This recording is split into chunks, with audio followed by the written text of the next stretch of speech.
Want me to keep this over here in case the crowd? Sure. Okay. Can you hear me now? Yes. Yes. Great. All right. We have 5 board members. Chris is here from Windham County. And Catherine's holding down the fort at 10 Baldwin. Let's wait just a moment till 1 o'clock. Is it person here?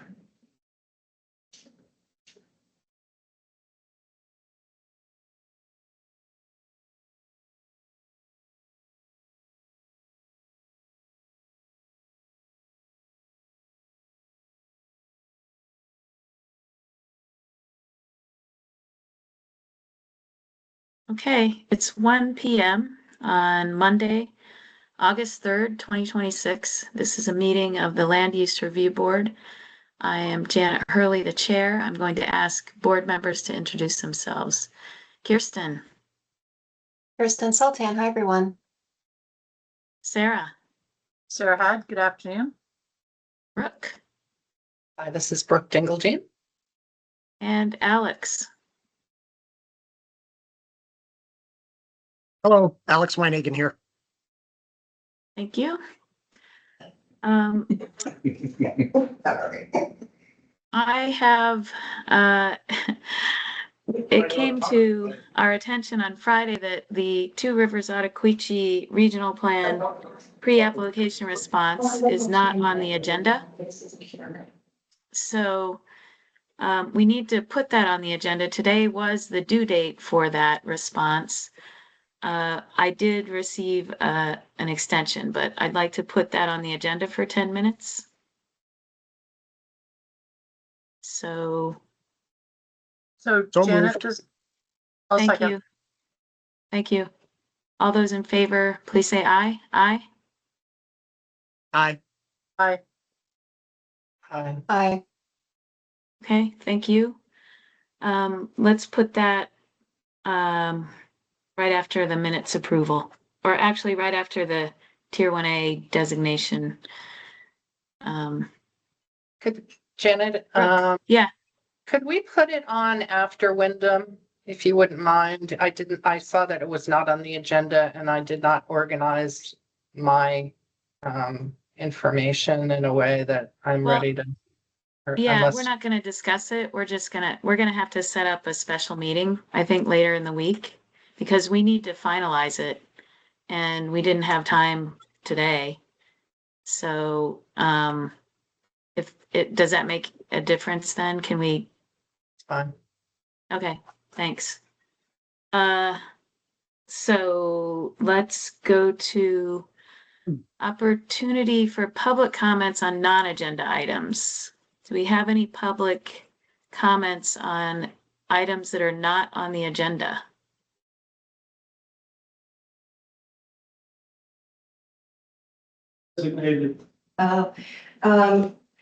No, but a comment is being made about the fact that our door is locked, so, people just can't walk in, they have to, Right, find ring the the right bell. door to come in and everything, Right. so. We do have another, guest here at Montpelier. okay. Thank you. All right, let me just ask one more time about public comment when this person gets online. Kirsten, go ahead. Janet, related to the information Catherine just noted, is the doorbell at 10 Baldwin presumably still working? So people can alert the, Yeah. staff that they're out the door and need to be admitted, right? Yes, Okay, yes. Thank you. Okay, so I don't hear any public comments on non-agenda items, so let's move on to minutes approvals. Let's take July 15th first. That was the Rutland Regional Plan hearing on the adopted plan. Vote to approve. Thank you. Second. Thank you, Alex. All those in favor of approving the July 15th meeting minutes, hearing minutes? Yeah, Brooke, go ahead. Janet, there were some changes, a couple of corrections long ago that I placed on those, so it's not And you exactly. redlined them, right? And I Right. did too, actually, so I should have said that, I suppose. So yes, the minutes were posted last week. And then there were some red line edits offered for those minutes. So the board is voting on whether to adopt them with those edits. Any further discussion?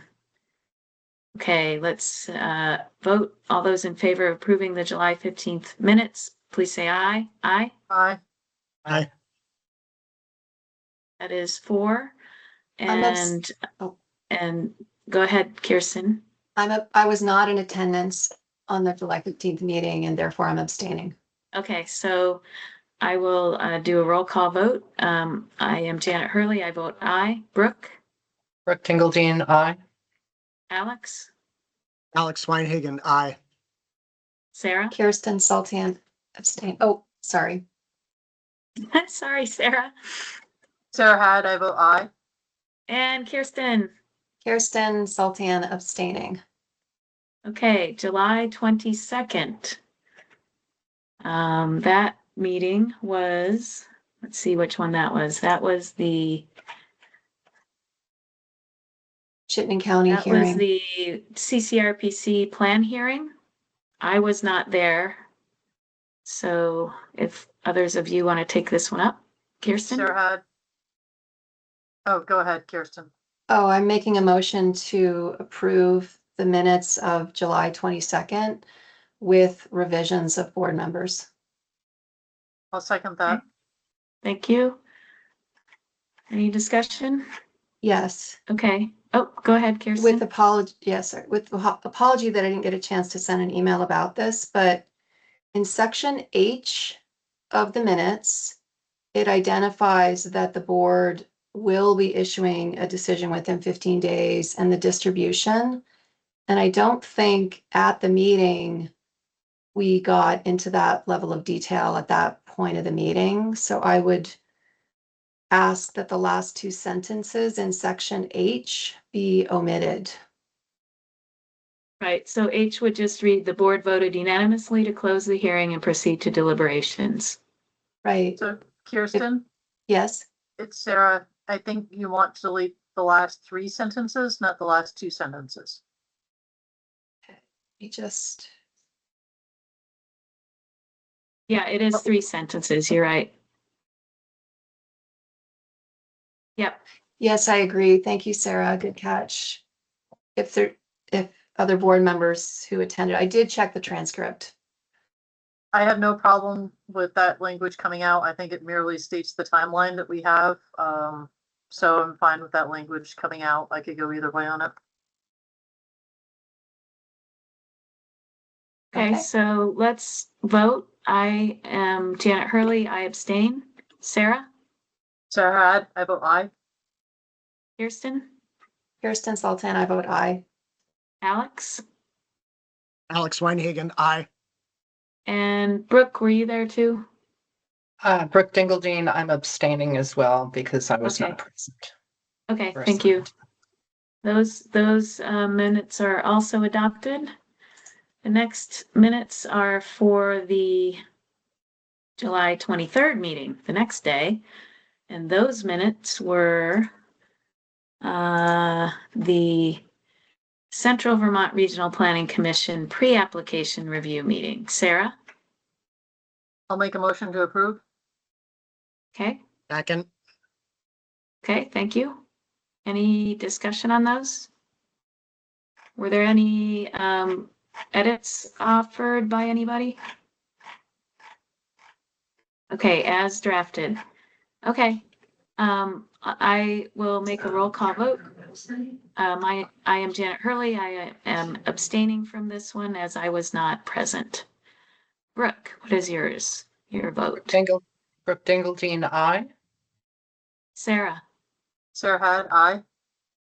Alex, Alex Weinhagen, aye.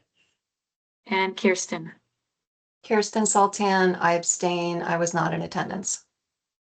Okay, that is also adopted, those minutes. And next, the July 24th minutes, and those were the minutes of NVDA's pre-application response, or a meeting that was conducted to discuss just the NVDA pre-application response. So, do we have a motion? Sure. Motion to approve. Thank you, Alex. Second, anybody? Sarah had all second. Okay, thank you.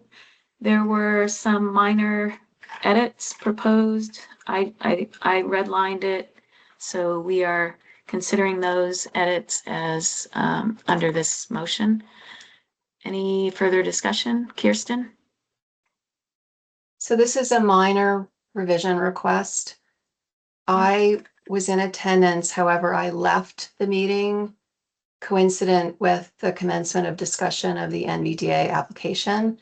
And the meetings reflect that I made known an intention to depart, but I would ask that these minutes and also the 27th, when we get to it, indicate that I did in fact leave the meeting or went off camera and Yeah. did not participate. So So I I just, will make that edit right now. Okay, great. Kirsten, I will thank say, you. Kirsten Sultan noted she was not assigned to this pre-application review and left the meeting Thank you. instead Just of for- would leave. Yep. But be available if other board business comes up. Mhm. Okay? Janet, can you just give me Yeah. one moment? I did not Yes. see the edits that you made. I looked at the online version. If you can just give me a moment to eyeball Oh, it. let me share screen because I've got them right up here. Momentarily.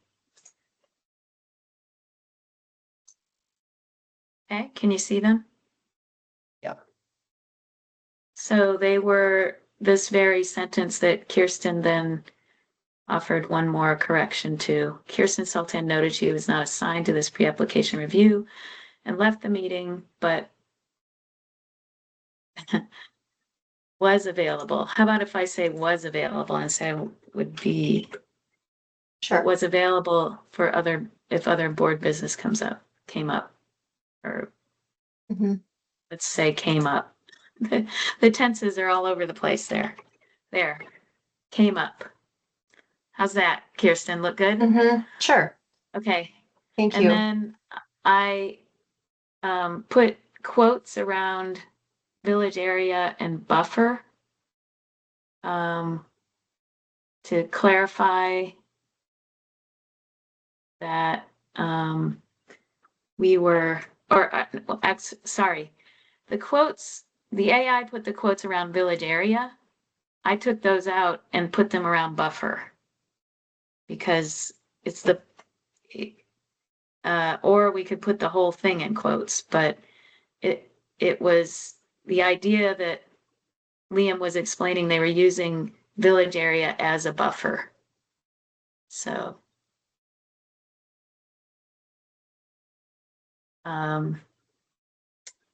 and then the board reviewed draft FLU mapping instead of reviewed several draft FLU maps. And I think that was it. Yes, that was it, Brooke.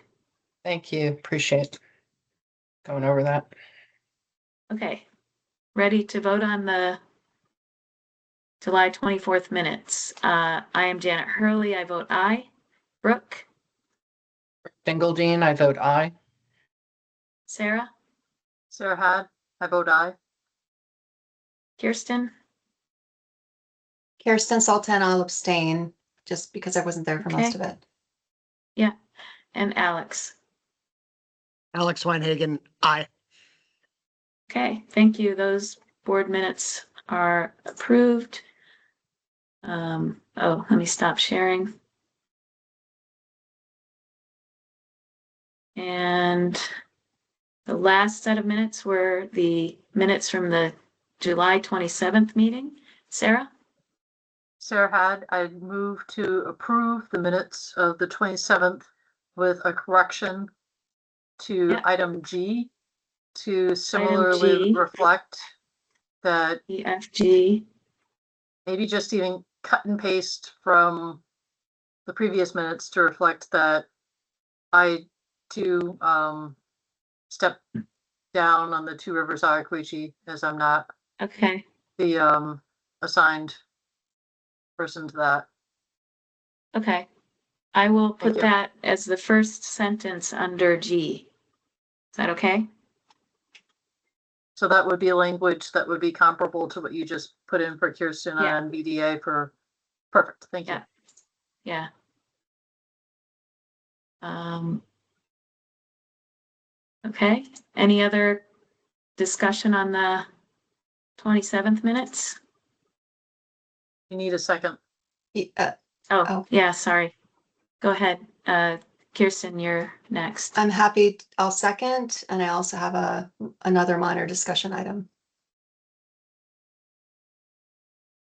It's the same thing Um, as the item that Sarah and I have noted, but it would Okay. apply to section E. Okay, hold on just a second. Yeah, Let me just make sure I have Sarah noted. She was not assigned to this pre-application review and left the meeting, but was available if other board business came up. So that's there for item G. And then go ahead, Kirsten. yeah, concerning item E, Bennington. Same thing, you know, I made known I was leaving, but I would like the minutes to reflect that I was simply not in attendance participating during item E. Okay, Whatever right wording now you- it says Brooke Dingeldine recused herself from this discussion. Kirsten Sultan announced that she would temporarily leave during the BCRC segment and return afterward as she is not serving on this plan review. Is that good enough? Well, yes and no, because the minutes reflect, it's a record of who was in attendance, right? In addition to what the discussion was. And so what I'm flagging is I want the record to show that actually I didn't attend for part You E. temporarily Wasn't, left. yeah, but they You say attended the announced that rest she of the meeting, would. right? Okay, so Kirsten Sultan Left. temporarily left. Yeah, temporarily left. Thank you. AI doesn't understand. During the BCRC segment and returned afterward. How's that? Okay. That's great. Thank you, Janet. Yep. Brooke? And under E for Bennington Regional Plan, Uh-huh. I am recused from the matter. It is not that I am not assigned to the matter. So I feel that I should not vote on the minutes at all, even though I participated in the other portions of our meeting. I Okay. just don't feel comfortable voting, I don't know how to vote, Yep. just partially on those minutes. That's okay. And I actually changed it from this discussion to this matter. Thank you. I appreciate that. Another nuance that AI may not pick up. Do you want me to add that you did not participate in the discussion? That would be good. Yes, did not participate. I mean, I left, if you will, but I believe that Okay. I was still signed in, so. Okay, I'll say the same that we said for Kirsten, that you temporarily left, or that you left during the BCRC segment and returned afterward. Great, thank you. Okay. That you left during the BCRC segment and returned afterward.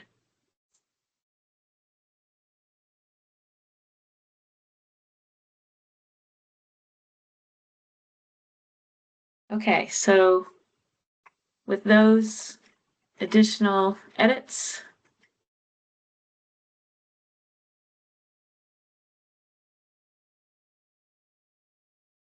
go ahead, Kirsten. I'm just quickly noting that I will vote on these particular minutes because there was quite a bit of content that was not the portion for which I was not participating. Mhm. So, Yeah.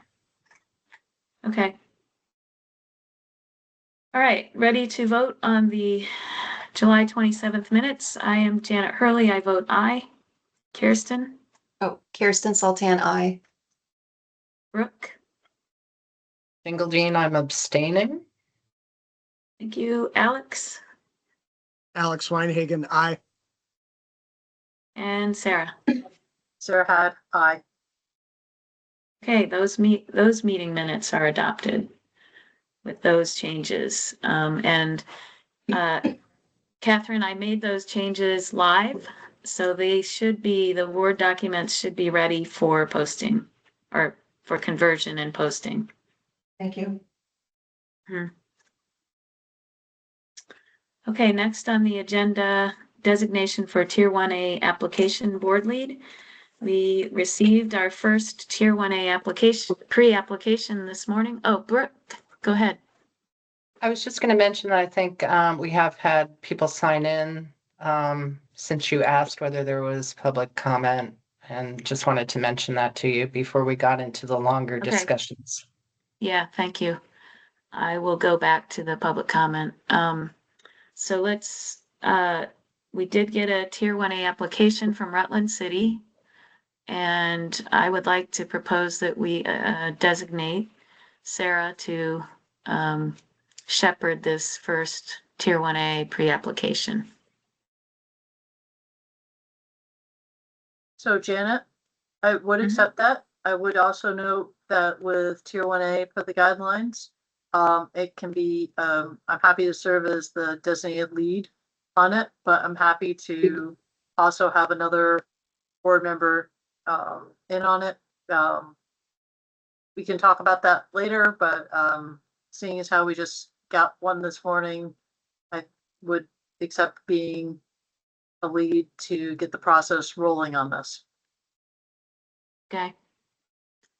Any other thoughts from the board? Brooke, go ahead. I think given Kirsten's vast experience as a district coordinator and that this involves the handing off of Act 250 application or conditions of existing permits, if a permit amendment is sought or a municipal permit is sought for an applicant within the Tier 1A area, that it would be beneficial to have Kirsten as a board lead or designation person or what have you. If she's willing. Kirsten. Yeah, I would be happy to help with that. Remind me again which town has submitted this morning a Tier Rutland 1A? City. Rutland, okay, City, not town, but City, city. yeah. Yeah. sure. So if I could clarify, I think what you're looking for, Janet, is actually a motion to appoint me as similarly to what we do with the CCRPC, is to appoint a board designee, one Right. person. There can be others, as we've parsed out, that are involved with it, but just have a board designated lead. I indicated that I'd be happy to serve. I wasn't sure if Brooke wanted to offer a competing motion or if she was just advocating for having Kirsten involved in it. Just to clarify, I'm happy. Yeah. I'm happy to make a motion to have myself serve as a board designated lead, but I just want to clarify what are people's Yeah. minds at this point. Brooke, what are you proposing? Well, the guidelines on Tier 1A, 2.101 says, within 7 days of us getting the pre-application, the board will designate Tier 1A reviewers, plural, which will consist of at least one board member that will coordinate the pre-application meeting and up to 3 designated staff members. So I was just following the guidance, thinking that it would be beneficial to designate Kirsten as a Tier 1A reviewer along with Sarah. I'm not asking Okay. that she replace Sarah, but Right. I think on our first Got one it. particularly, it would be really beneficial to have her on it. What I would hope to Great. do just to clarify, is per the guidelines is as a designated lead on it is to work with other board members and also staff. There's the ability for staff to be involved and then come back at our meeting on Monday and have an official complement of people that the board could officially confer to, but just hoping to get appointed as a lead to try and pull a team together. And you're amenable to that team, including Kirsten. I'm amenable to all comers. All right, Alex, Right, I think I'd like to make a motion that the board have Sarah be the designated board lead for the Rutland City Tier 1A application with assistance from Kirsten. thank you. Want to second that, anybody?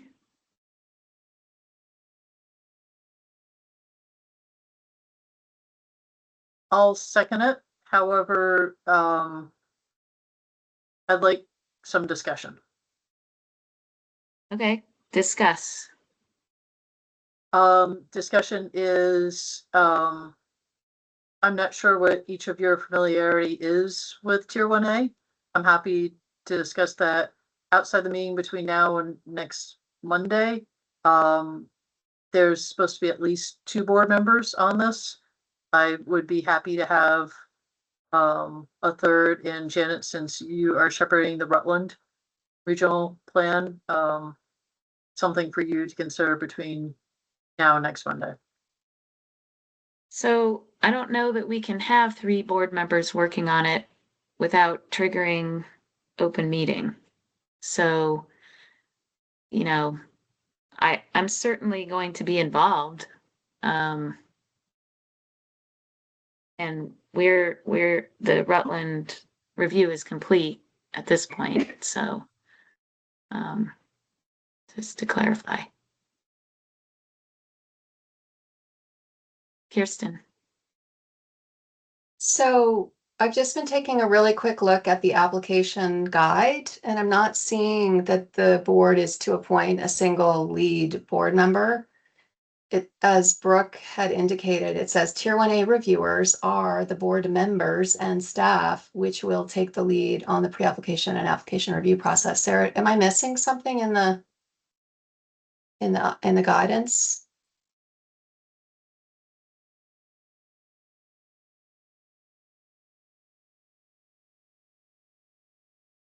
I mean, this is like silly.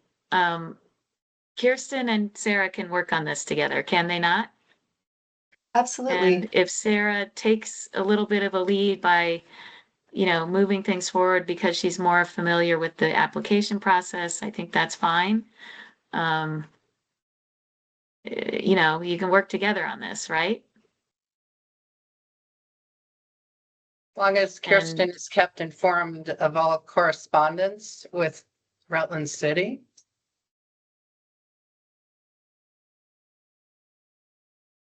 I would like to just allow the 2 of them to collaborate to get this application reviewed.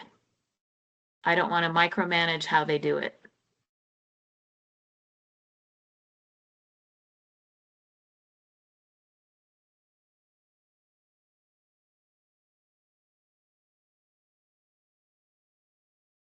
More discussion?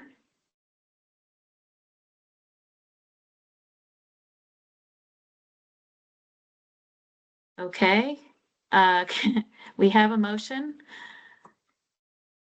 and a second. Shall we vote on it? Which motion Okay, are we voting on? the one that Alex's. Alex made. Can you repeat that the Sarah motion, seconded. Alex? Sorry. Yeah, my motion was to select Sarah as the designated board lead for the Rutland City Tier 1A application with assistance from you, Kirsten. Yeah, I just don't think that's consistent with our guidance. All right, So- would you like to put No. forward a motion, Brooke? So That is what consistent I in your eyes asked with the Janet, guidance. Yeah, I'd ask as a I'll, point of order. I'll offer an amendment to the motion that the two of them be designated as board designee tier 1A reviewers. Okay. Sarah? I'd actually at this point ask for all motions to be withdrawn and we'll come up with a slate of of reviewers to bring to the board for For next Monday? Monday. Because Okay, if we are following the guidelines to the letter of the law, it is that we need to have a slate of board members and staff to review and to get the board to approve those reviewers. I was just hoping because there's a rather tight timeline on tier 1As to get some leeway for the board to shepherd this and to reach out to other staff members. But it seems like we're procedurally not ready for that. So procedurally, we want to follow everything to the letter of the law. how about letter of the guidelines, since it's Well- not law? Letter of the guidelines, we'll come up with a tier 1A review team to put on the agenda for next Monday. Monday. Okay, thank you. Uh,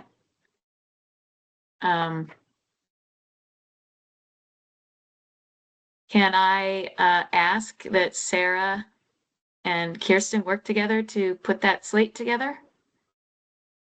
Okay, I got some nods. I don't think we need a motion for that. So I'm gonna move on to the Two Rivers Ottaquechee pre-application response. Today was to be the deadline for the response, but we got a 1-week extension from Peter Gregory, the executive director of the commission. So it is now due on Monday, the 10th. We have a Lamoille County Regional Plan hearing on the 10th.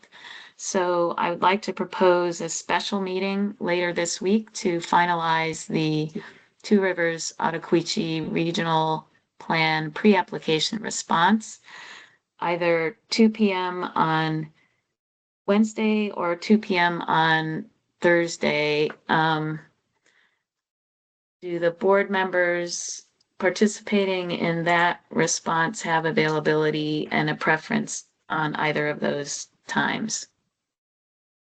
I Sarah? was just going to, Janet, note that I'm not part of that, so I don't need to coordinate that. So feel free to Okay, yeah, proceed without me. okay. Brooke? Thursday would be my preference, as I have some training scheduled on Wednesday. So I Wednesday. prefer Okay. Thursday if possible. Okay, Kirsten? Either day will work for me. Okay, Alex? I will be away, so don't worry about me. I will not be able to make either of those days. Okay. I would appreciate any comments you have on the draft before you leave, if you have any. Working hard on Central Vermont and Wyndham. We'll try on Two Okay. Rivers, but Okay. you've already received all of my comments on the plan itself. So hopefully that's Right. enough to help shape the pre-application response. Okay. Okay, so I will set up a meeting. I'll work with Catherine to set up a meeting for 2 p.m. on the 6th, Thursday, the 6th. And that will be to finalize the Two Rivers Ottaquechee Regional Plan pre-application response. The response is basically fully drafted. It has been posted on the website already. And hopefully board members had a chance to look it over again before today, and will have the time before Thursday. So, okay, next on the agenda. Well, let's go back to the opportunity for public comment on non-agenda items. Do we have any public comment on non-agenda items? EA has a hand. Emma Allen. Hi, ahead, Emma. may I Hi. ask a clarifying question before I begin? Sure. I wanted to speak a little more generally about Tier 1A and Tier 1B, but I know that you just mentioned Rutland City and that's on the agenda. So if I don't mention Rutland City, does that still count as non-agenda? Even if you mention it, it's fine. Okay, If great. you have a comment and you don't have to avoid saying Rutland City. So, so go ahead, Emma. Okay, thank you. Well, just good afternoon and thank you for the opportunity to comment. My name is Emma and I am the Outreach and Field Manager for Let's Build Homes, which is a nonprofit organization that advocates for abundant housing across Vermont.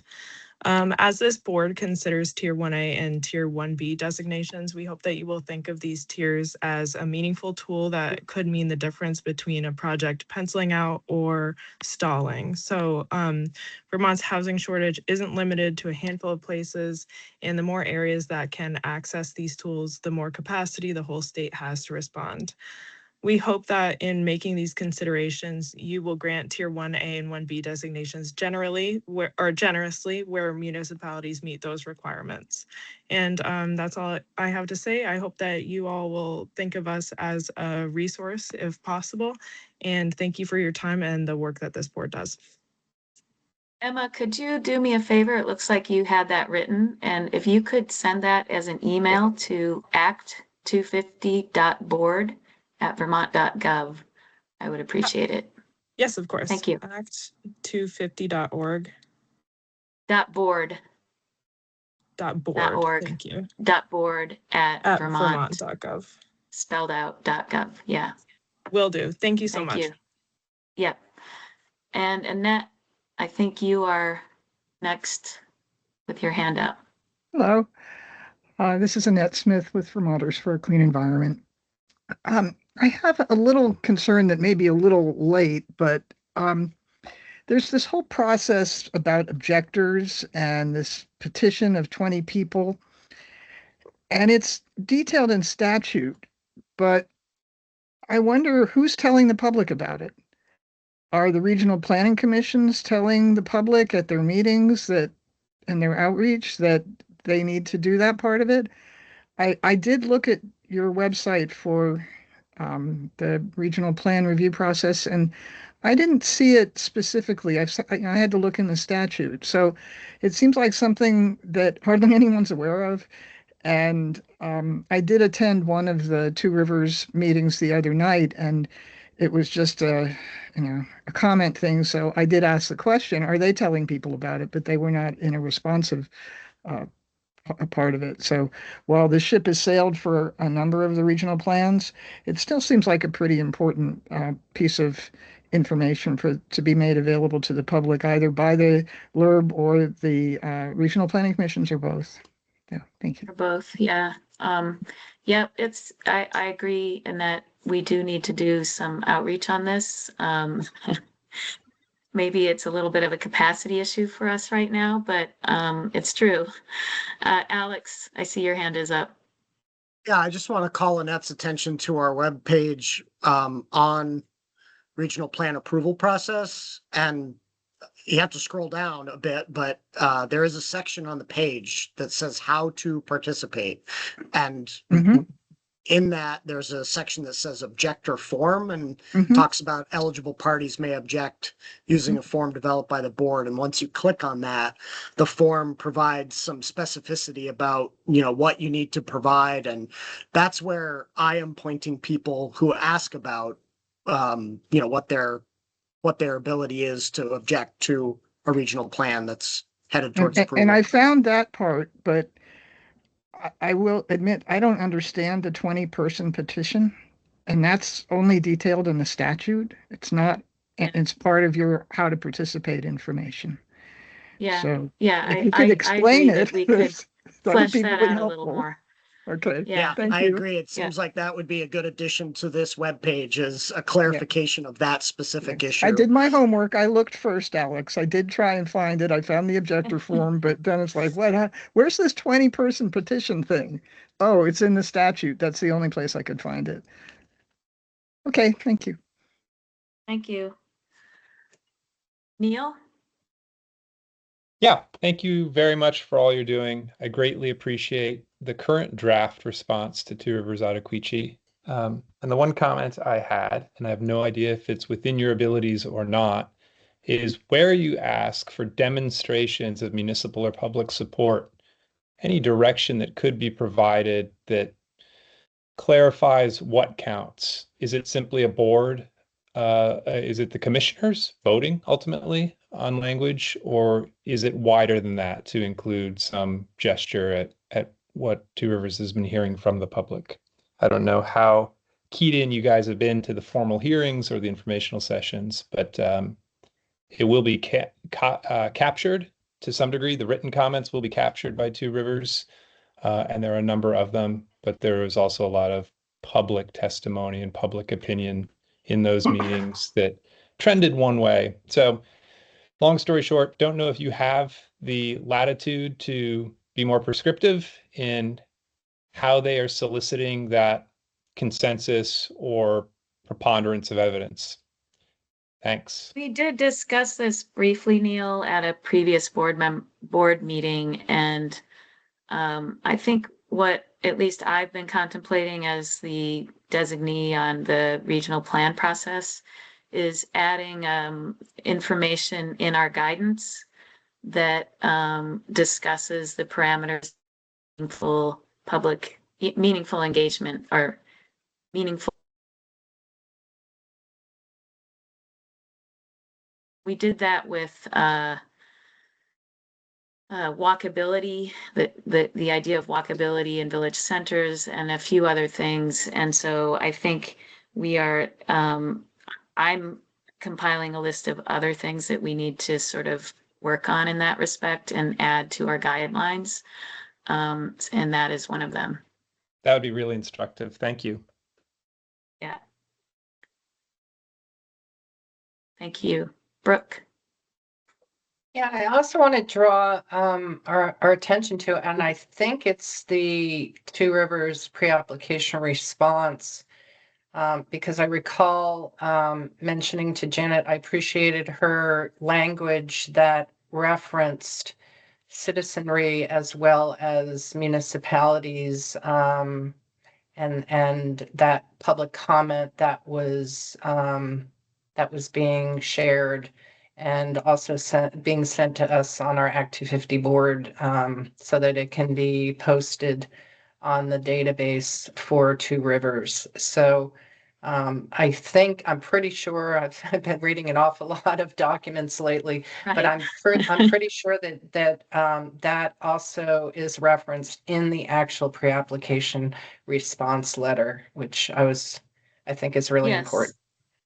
It is, Brooke, and I assume, Neil, maybe you've looked at that, but as we are flying the plane as we're building it, you can look at our response and sort of get a feel of where the board is sussing this out. So yeah. No, sorry. I think it's very clear. I think my question is discrete around whether or not you would weigh in on how they demonstrate that meaningful participation was achieved and mandatory language was supported by the community, the public, as well as municipalities. Yeah, I think we will. And I think that we're formulating this response in a way that will at least give some guidance to the Regional Planning Commission about what we will be looking for. That's how we've seen the feedback that we're giving in these pre-application responses, is to be as specific as we think we can be about what we see as a deficit and what would correct it. Kirsten. Oh, I was just going to note, a moment ago, you referred to the response, the draft response, as you know. Yeah. Yes. Right now it's a draft response. It's true. Okay. Any further public comment on non-agenda items?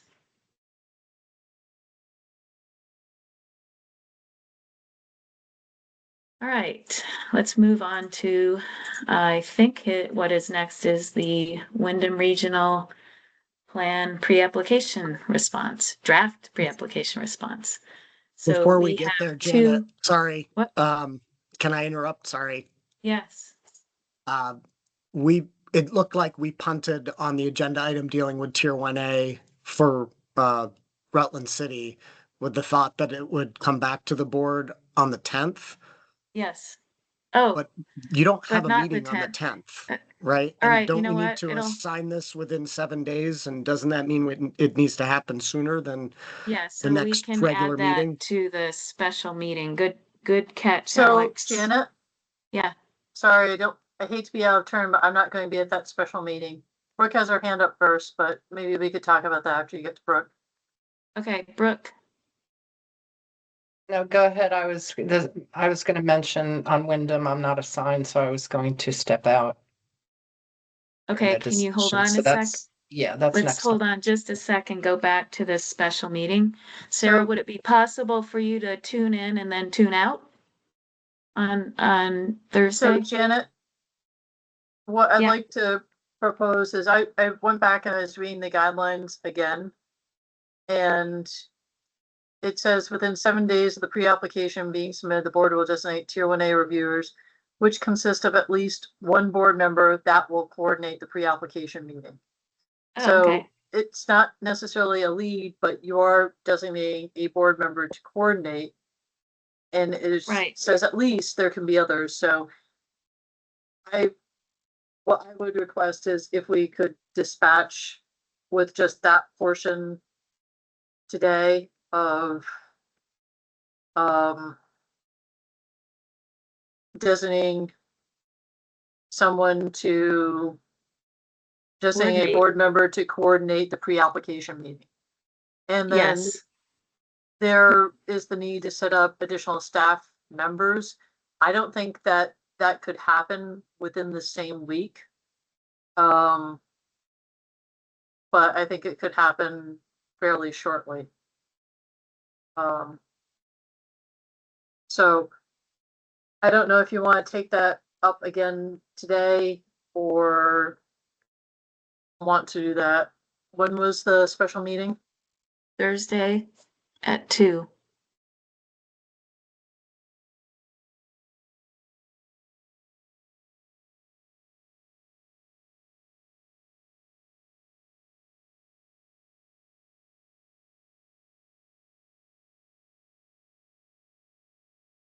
I would like to, I would like to designate Sarah to coordinate the pre-application response.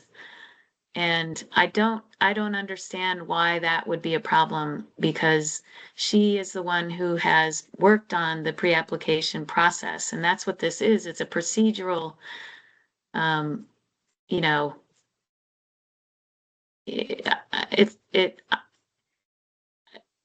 she will involve other board members as needed. And I don't think that it is imperative that it be Kirsten and not Sarah.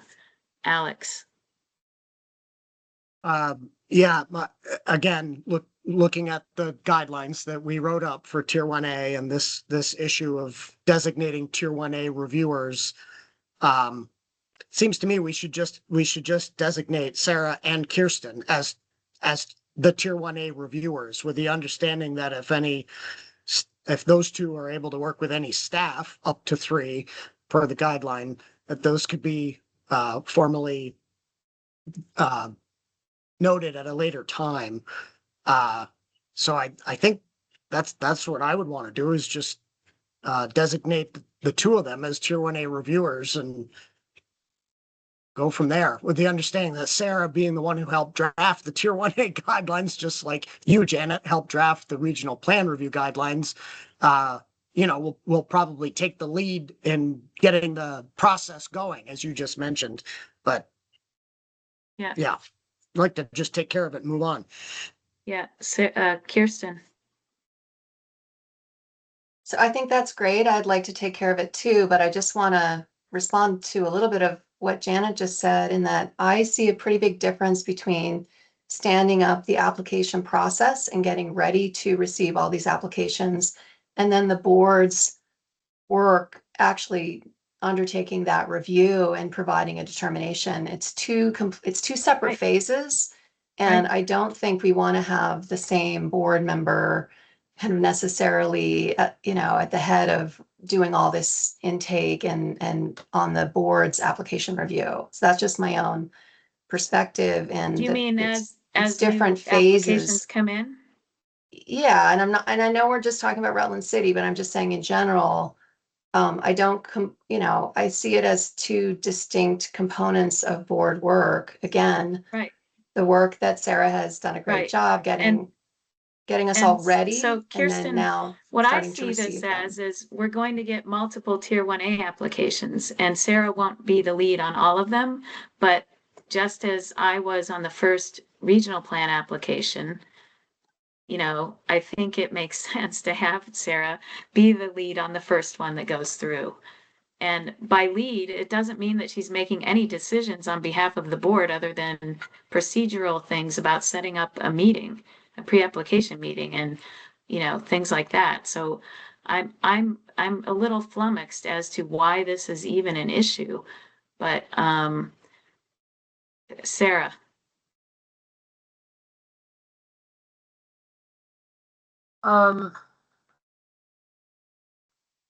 So I think earlier on the agenda, we heard from someone else about just the importance of paying due attention to tier ones. We have members of the public looking for us and where we're going to go on this. And that's part of the reason why I took on tier 1A is I felt like this is a very important area to make sure that we get it right. And I put a lot of effort into it.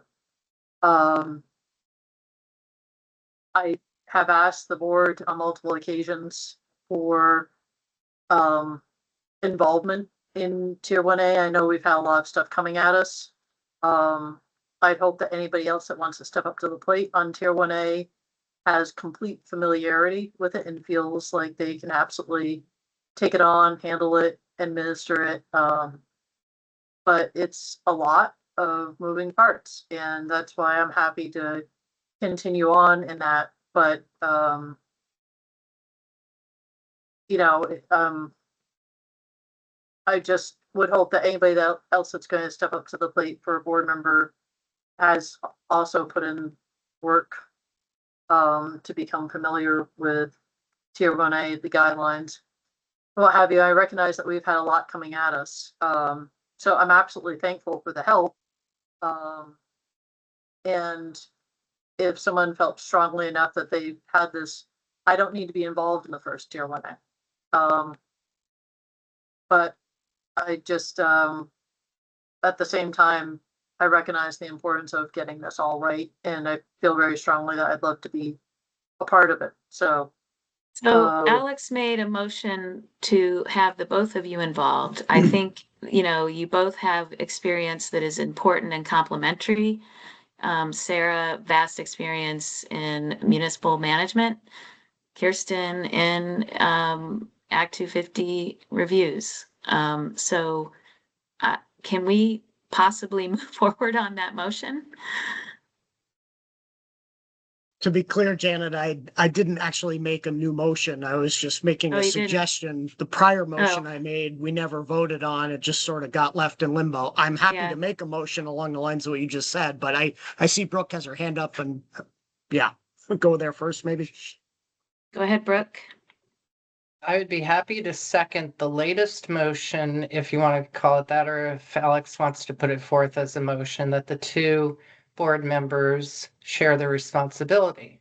And the reason why I say that is, despite standing up the tier 1A guidelines and that sort of thing, tier 1A is really important in terms of the responsibilities of the municipalities to take over Act 250 conditions of existing permits that are being amended or changed, or additional permitting for the municipality is happening on that particular property that would affect the project that is currently under Act 250 jurisdiction.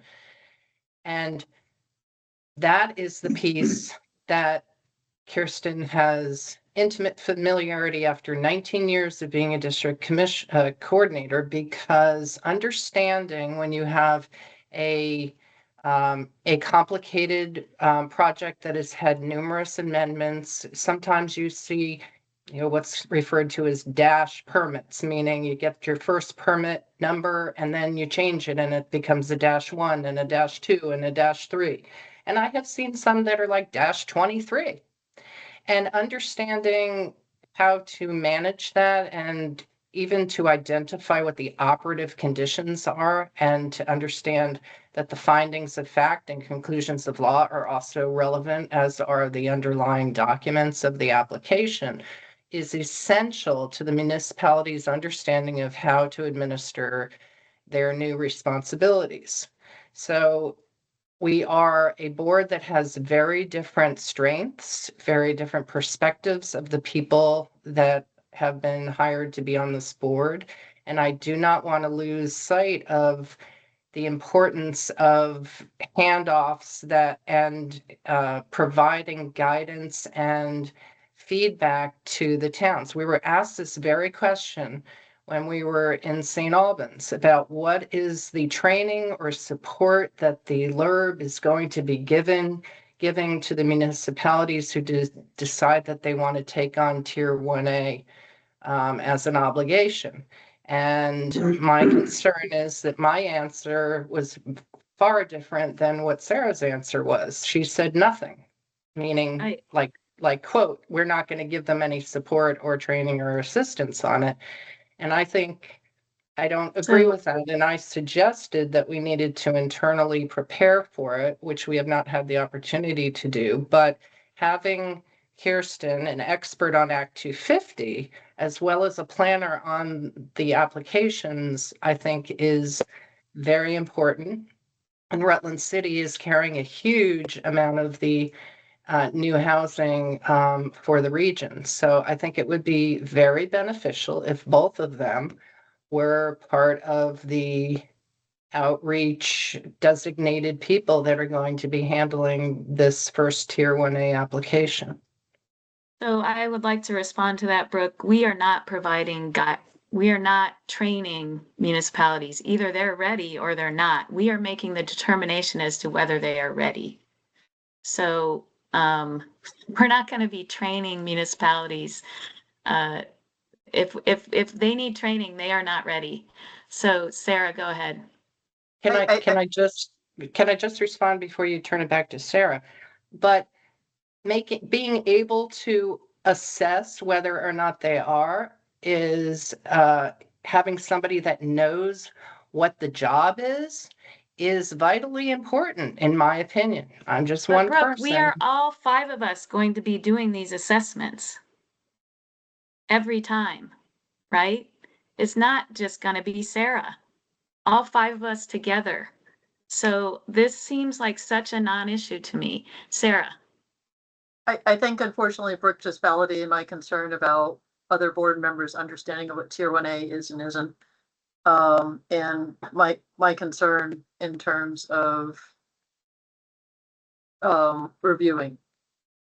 So what I would say is you need to have, I think what's contemplated in the guidelines is at least one board member that will coordinate the pre-application meeting rather than having multiple board members have the same level of coordination. You need to have one person coordinate. I would ask for a motion from the board to either appoint Kirsten or myself as that one board member to coordinate the pre-application for Rutland, and that the 2 of us serve as board members on the Tier 1A review for Rutland, recognizing that there could be up to 3 staff members involved. And I would ask that every board member review the Tier 1A application guidelines and, ask questions. There is training proposed eventually on this, but at this time there was none planned. This is something that we're continuing to, as we build the plane and fly it, create guidelines on, and we hope to get to a point of being able to do education both for internal, for staff and board, as well as for external but just, that's something that has not been something we've been able to get to.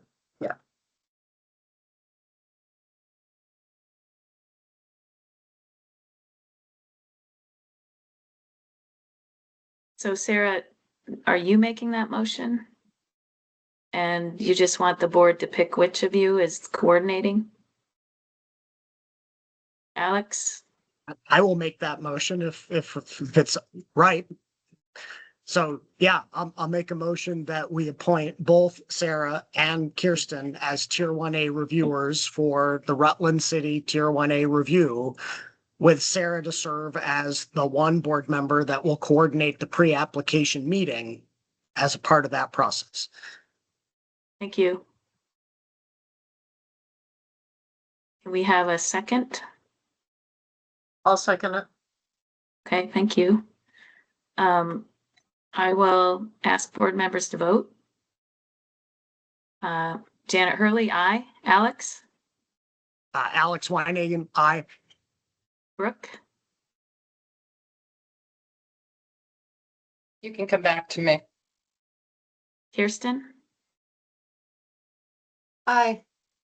Sarah? Sarah had, aye. And Brooke? Aye. Okay, thank you.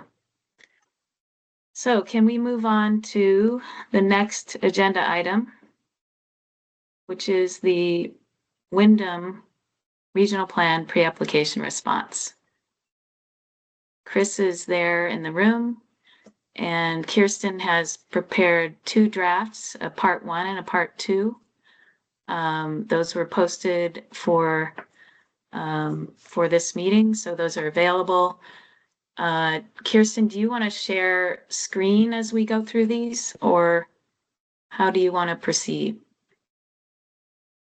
Sure, I'm happy to share screen and go through one or both documents. And I was wondering if there's a different board member who would be agreeable to driving the map as if we get to that part, and if needed, Alex is, yeah, I can do thank that, you. but I think And Brooke needs to go, so we should Brooke, recognize yeah, her. Brooke has her hand up. Brooke, go ahead. Yeah, I'm not assigned to this, so I will step out during the conversation, but I will note that I believe that we received some guidance from our lawyers on this matter. And so I'm hopeful that that has made it into the discussion. So thank you, and I will return after the agenda item is completed. Okay, thank you. Let's then go to part 1, Kirsten.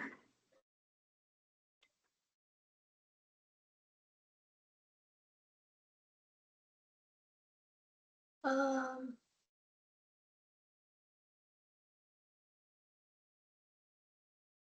you see that? Yes. Okay.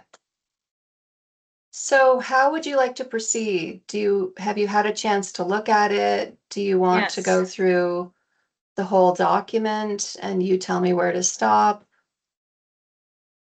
I I like have that some- process. Yeah, Okay, I have comments as we go Can- through, so is that about the right size? you could probably make it slightly larger for people. Just a little Yeah. bit. Yeah, that's maybe. plenty. Yeah. Okay, I think there's an initial highlighting and area to talk about right on the top of page 2, right? Having to do with this mandatory provision business that we've been talking first- about. yes. Oh, First, go I ahead. just want to, I would just like to talk about format a little bit, because I think the way we've been looking at this is there are 3 options for each required element or goal. One is to meet, one is that it appears not to meet, and the other is that we don't have enough information to tell whether it meets, right? Essentially. And I think that I think that the 2 latter ones got conflated in this one, Kirsten. And there are places where I think we want this to say required revisions rather than we need more information. So as we go through, I just want to point those out, but it will be multiple. So it seems like we almost completely lost the appears not to comply third option.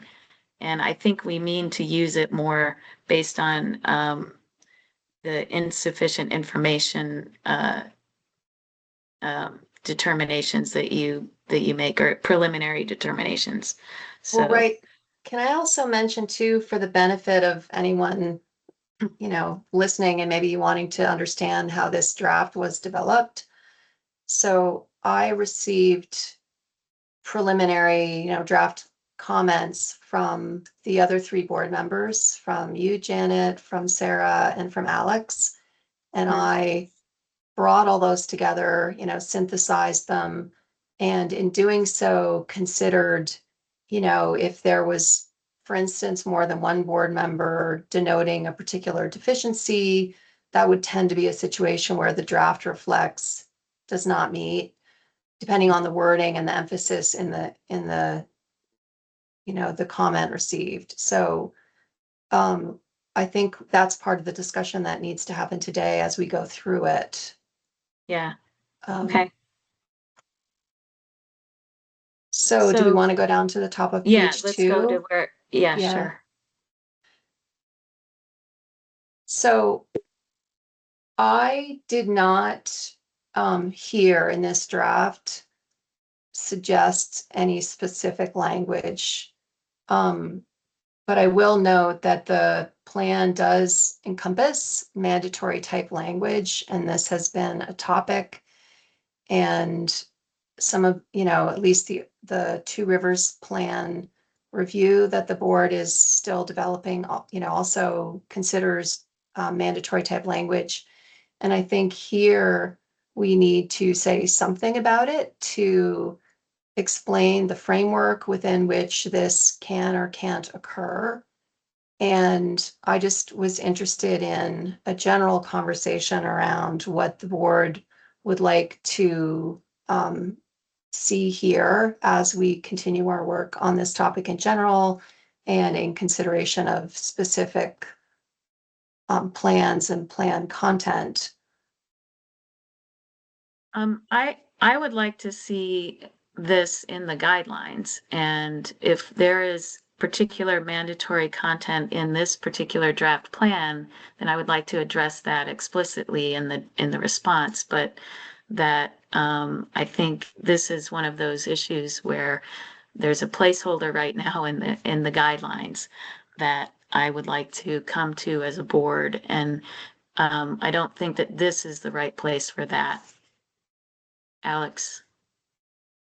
I agree. I was going to say something similar, less concerned about the guidelines actually, but I don't really want us to plant our legal flag in the ground with a general discussion of mandatory language and policies in a regional plan, especially in this plan, because I don't think the Wyndham Regional Plan has a lot of that. I think it's actually not the case that there are other plans that do. So my preference would be to not address it here, Kirsten, but instead address it within the goals and elements sections where there are policies that we feel are mandatory and are problematic for some reason due to conformance with the goal or consistency with conformance with another goal or element, or some fatal flaw, as we may be discussing later with regard to the administration of the Act 250 program that we have some special expertise over. So I'd like to take it up, on a case-by-case basis rather than trying to craft a couple paragraphs at the front end of this response. So, Thank you. Okay. Alex, go ahead, Kirsten. Well, I was just going to say, I took a stab at doing that very thing with respect to policy 12, which appears much later, concerning the future land use section of the plan. But I think there are, and we'll see how what the board's pleasure is with respect to that particular item. But there may be other ones that I haven't yet flagged. I think there are some other ones. But I'm just myself, wanting to make sure it's clearly understood and reflects, what the board's position is on this. So, And I think it's premature to have a general position on this. And that's that why- it doesn't belong yeah. in this response. And that we should focus on individual issues that this draft plan has in this response. Sarah. I would agree. I think I raised a similar issue on a previous plan, and it was specifically regarding energy production. And there was a conversation around a specific issue that RPC absolutely could have mandatory language with regard to being exclusionary to additional commercial industrial wind. So I think right now, as we're formulating, I think being as specific as we can and responding to a specific instance is perhaps our best foot forward on this. And I think we can offer our best response by being specific with regard to those mandatory language. And I did see later on, Kirsten, that you had something in 12, and I thought that was perhaps a more appropriate place to have it rather than upfront. So just wanted to, I think, concur with Alex and Janet on that. Okay, given that, I'm going to keep going. Right. So, that's page 2. A lot of this is boilerplate. And these overall conclusions may change based on where we land with respect to the more specific language conclusions below. I think we have until, if I'm not mistaken, the 17th to submit this response within the 60 days, and we'll see how far we get today, but we'll probably have to revisit another version of the draft. Alex. Yeah, my first comment, Kirsten, on the draft is an advisory recommendation on the bottom of page 4. I just wanted to let you know that that's where I have something to say. At least the first thing I have something to say. Okay. I have So goal 1 comments. Okay. Is that where we are? We're on I goal think 1. that's. Oh, I think that's no, we're on where we goal are, 2. Janet. Sorry. So on goal 1, actually, let me just see if I can put the whole thing on my screen. Okay.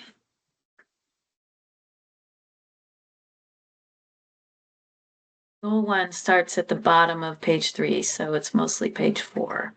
And it is the settlement pattern, economic growth, public investments, that general state planning goal. And I feel like a lot of the advisory recommendations should go in the future land use section. They are specifically talking about future land use categories and how the regional plan is using them. And I would just transfer these advisory recommendations to the future land use element section of our response. Does that sound okay? I'm fine with that. It's tricky to, Yeah. they're so intertwined, it's tricky to Yes. know sometimes where to put things, and there's a lot of cross-referencing. Yeah. I think it's appropriate to move them as Janet suggests, but my comments actually have to do with a couple of them. So, my first comment I have was. a comment on the 5th one too, Yeah, specifically. so can we start with the first bullet? It's saying that we're recommending that the regional commission consider naming and listing the village centers and hamlets in the plan. And while I think that quantifying them in the plan, the way that the plan quantifies, how many, is fine, but the future land use map is part of the plan. So just like the natural resources map or the areas for renewable energy map is part of the plan. I think that the future land use map is as well. So I, just as one board member, I don't feel the need to tell them or even recommend to them that they provide a table in the plan that lists all of the village centers and hamlets with the names associated with them. It's tidy to do that, so it's not necessarily a bad thing, but I don't know that it's necessary. So that was my comment on the first bullet. More importantly, listed I'm fine with elsewhere. it staying there. I'm fine with it Yeah. staying there if you want to shift it to the future land use section and leave it in. It's advisory, so it's not a big deal either way.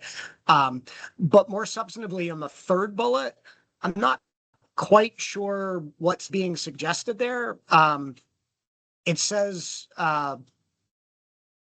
consider including more discussion and details about each planned growth area and village area depicted on the future land use map. And is the idea that the plan would include like a little narrative about every planned growth area in each municipality and village area? Well, could whoever's comment that is, could you just tell me what the intent is there? I think it might have been a comment that I had, though it wasn't, it seems out of context here. I'm not sure. Do you know, Kirsten, if that was from one of I my don't- comments? I don't recall if it was you or but I perhaps think- Sarah. It wasn't mine. I think it may have been more in line of, you know, some regional planning commissions have described policy for each of the categories of, or they've described the purpose and the way that the categories are used in their future land use map to a fuller extent. And so that may be what, I can look at my comments and see. But, Yeah, but I think the second bullet sort of addresses that as an advisory recommendation. I don't think the third bullet is necessary because to me, Yeah. if I was reading that, I would think like, oh, that means that for each of my municipalities that has a planned growth area, I need to describe that in like 2 or 3 sentences. And that's busy work. I don't Yeah. want to even suggest that they do that. So we okay Yeah, with I'm just not- omit this one? yeah, Okay. Just so you know, I really tried to incorporate all of the board suggestions and comments, so it's probably more inclusive and expansive than it perhaps needs to be. So this mhm. is That's why we're one here, such Kirsten, area. is- You know, I synthesized them where I could readily do so, but these were a little distinguishable. Great. That's all I had on Okay. this goal. No, Okay, wait, keep I'm going, sorry. or Janet, I what do had- you? I had one I had more, one on but the Janet, you last go ahead. bullet. I think. Okay, this one? Let's see. The fifth one mentions both transition infill and recreation based or a resource based recreation, but maybe it's only relevant to transition infill, or is it relevant to both? It's a little confusing. So I think if we transport it over to the future land use section, it would actually, if it is something the board does want to comment on, it would be under both sections if it is relevant to both. So it would be under the transition infill section or the resource-based recreation section. So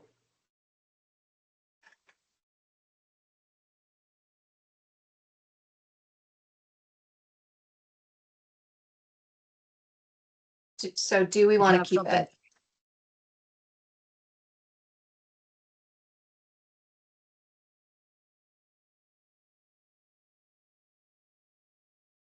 So the question is, do we want more on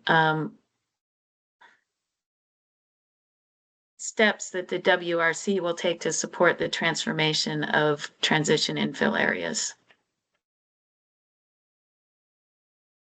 I'm fine with Yeah. keeping it as an advisory recommendation and I'm not super concerned about whether this is the place in our response to include that advisory recommendation.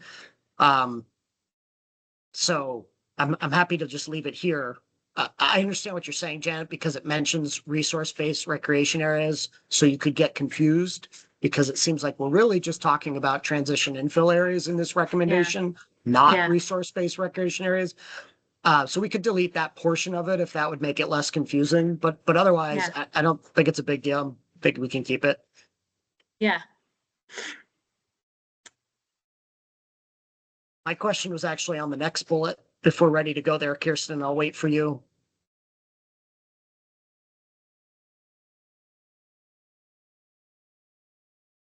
I'm thinking just leave it here then, like this one.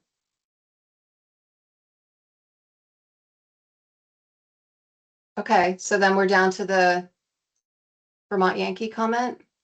Yeah. Okay, And I'm admittedly, I feel a bit naive about the Vermont Yankee.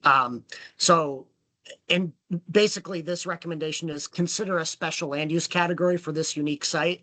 That seems like a reasonable thing to me because it is so unique. But I thought that the Vermont Yankee site actually was being proposed for new uses, like the company that owns it, I believe, is talking about battery storage systems on the site. I don't know where on the site, but so the first sentence is what caught my eye. It says it's not available as an enterprise area for reuse and the like. And I was like, wait, is it? Is it that contaminated or dangerous that nothing else will happen there? I thought maybe other things would happen there. I think the way that the plan talks about it is it's not available until, decades down the road, but maybe Chris can clarify for us if he is still there. looks like he stepped out for a moment. Oh, okay. This is Maybe an we just need more unimportant, information then. yeah, this is an unimportant comment on my part. I'm sorry I'm wasting our time with it. It was more of a curiosity. We can move on. This is an advisory recommendation. It's fine. Appears to be unavailable. Sure. Is that a little better? It's Chris, great. Like I said, okay. let's just move on. I have a comment under goal 4 because that one we say that we're unable to determine transportation. Yeah, I do too. Me too. Alex. Oh, Chris Okay. is here. Do we want to ask him? Hi, Chris. What's the story with the Vermont Yankee site? Is it available for anything in the foreseeable? Let's just say in the next 8 years, can anything be done there other than waiting for the removal of radioactive waste?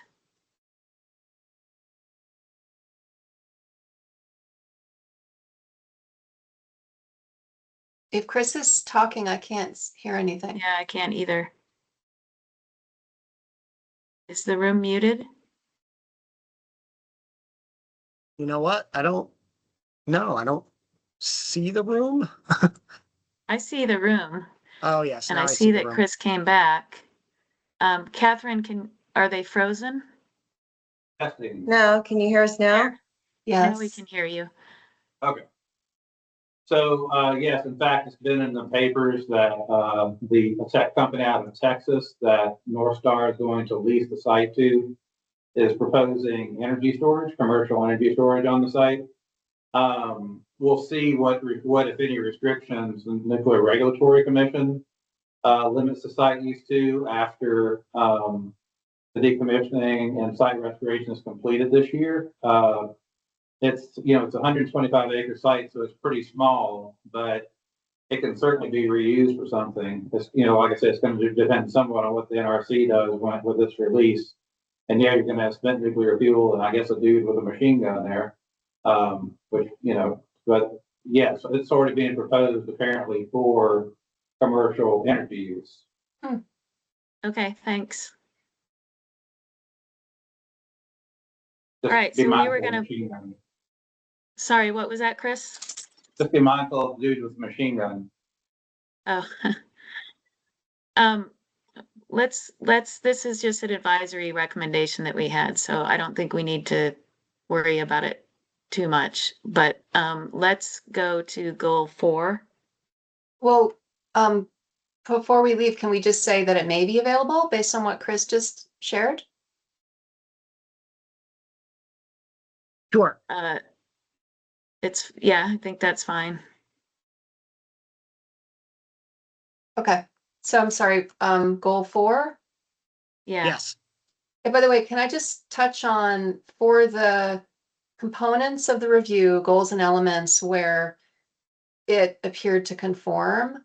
I didn't include an analysis of exactly how. It's just relying on the draft pre-application. So I didn't feel it was necessary, and I think our template document contemplates that we can, in that instance, do that. I noted that that's the approach that Alex took with NVDA, so it was a little bit of the less of an explanation for a few components of the draft. Okay, so goal 4. Yeah, and so for goal 4, it seems to me like what we're really saying with this draft is that we are going to, it appears not to comply and that we are requiring revisions. Yeah, and I Well, don't think that's accurate. No, it's saying think we're it does unable to comply. determine due to insufficient information. And then in Well, it addition, there's says some needs to advisory. be more explicit in planning for the future and should provide a prioritized list. So I guess it's not clear. Does it appear to comply or not? Yeah, and I would argue it does comply. I think this is the Yeah. wrong answer to this conclusion? particular goal. If you read the goal, Yeah. there's nothing in that goal that talks about a prioritized list of Planning. possible projects. That's in element, that's in a Right. different element. That's element 4. So this is goal 4. Element 4 is the transportation element. I think we could talk about whether it meets that when we get there. But I Right. prefer to say that the draft regional plan appears to conform with goal 4 and move on. I'm fine with I that. would agree. Yeah. And then take out the insufficient information. Yep.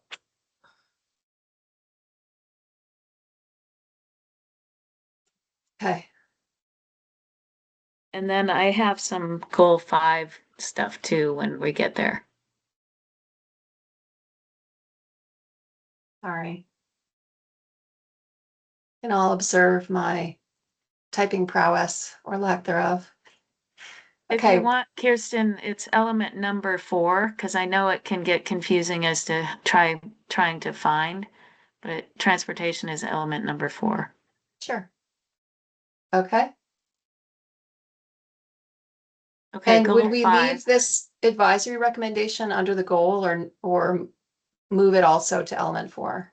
I would move it because I don't think it's something that this goal calls out specifically.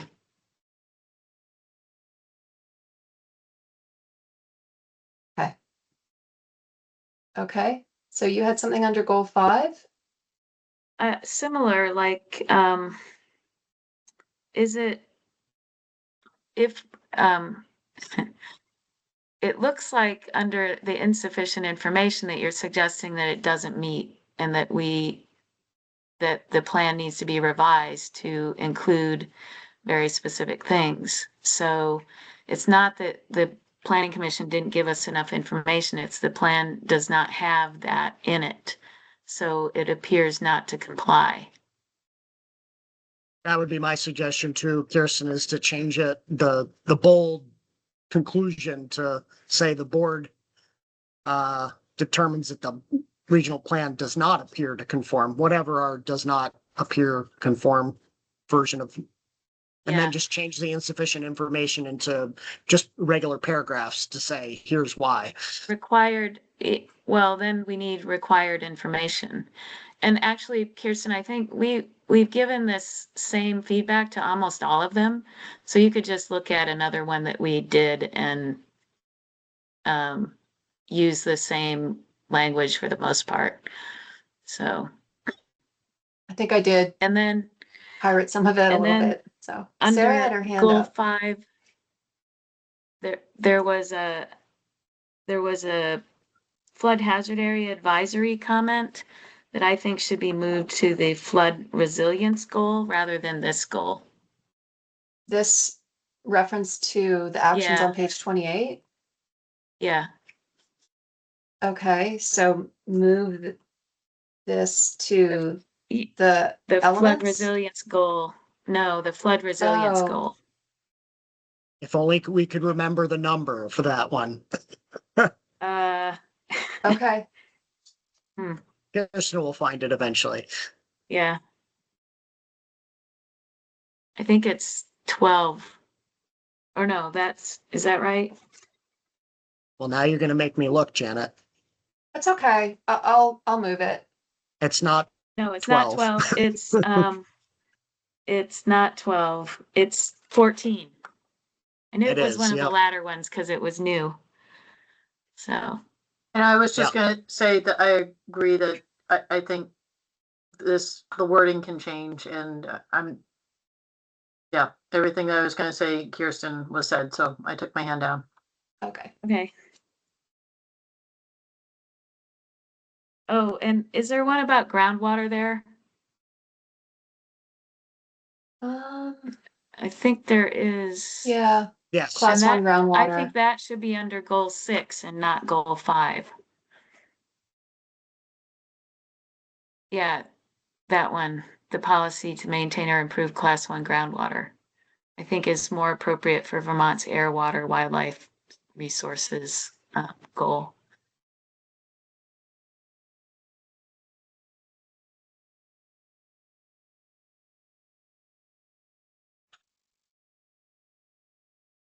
Let us know when you're ready Sorry.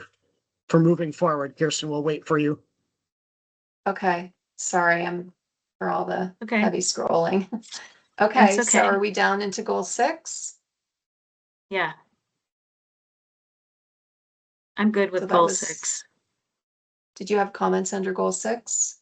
Nope, just Okay. to move that goal 5 advisory down to goal 6. Mhm. I don't have any comments until we get to goal 11 at this point. Does anyone else There's- want to stop it? There's a very minor correction under goal 7 in that there's the word largest is meant to be there, but it just says largest. There it is, right? Oops, stop. That last sentence before the draft plan appears to conform. It says also noteworthy that the largest, and it just is missing a T. Yeah, thank you. Okay. That was a good Now, comment from I'm- Sarah. I'm good Okay. to go till goal 11. But did Sarah or Janet, did you need to stop prior to goal 11? No? Nope. Okay.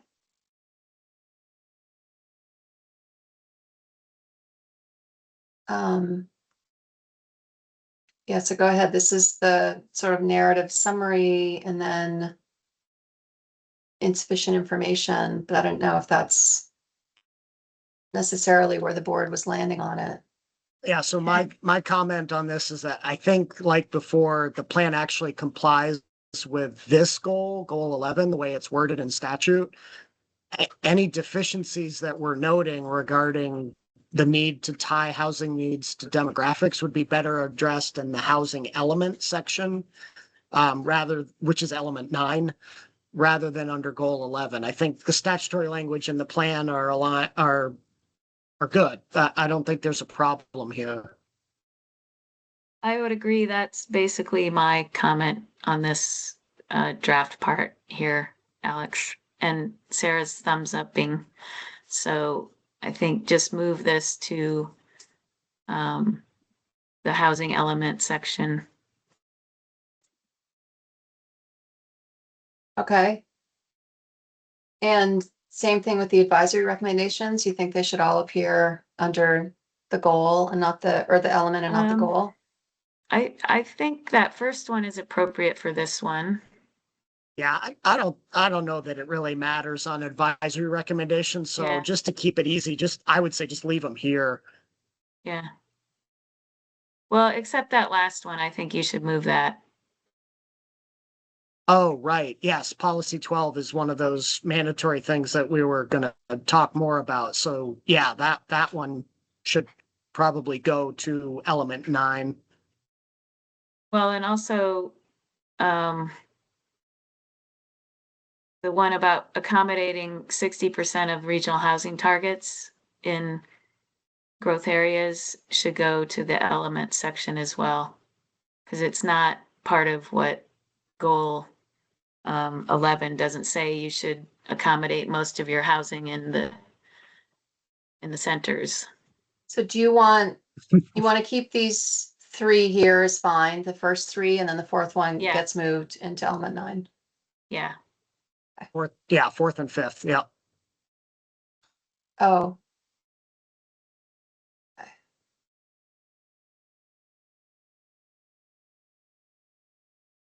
Yeah, got it. Okay. Goal right. 12? Goal 12. It's all advisory. Yeah, the wording on that first one, I would just say it doesn't, I think include CHIPS and draft plan actions isn't clarifying enough of what you're asking for. I think you mean include action on supporting municipal use of CHIP or something like that.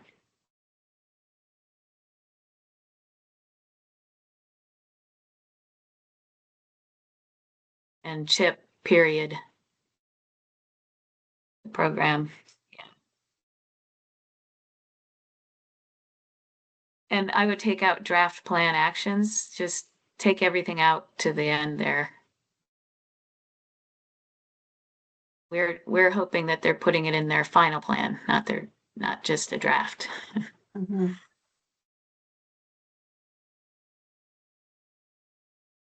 And then there's a lot of comment about some inaccuracies about telecommunication tower.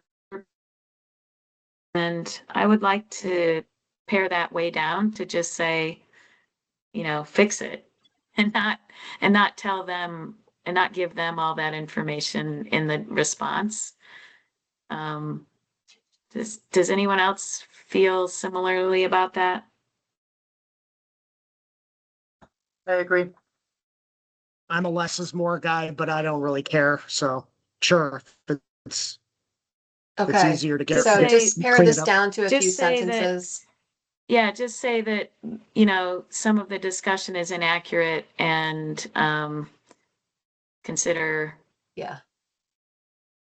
fixing those inaccuracies.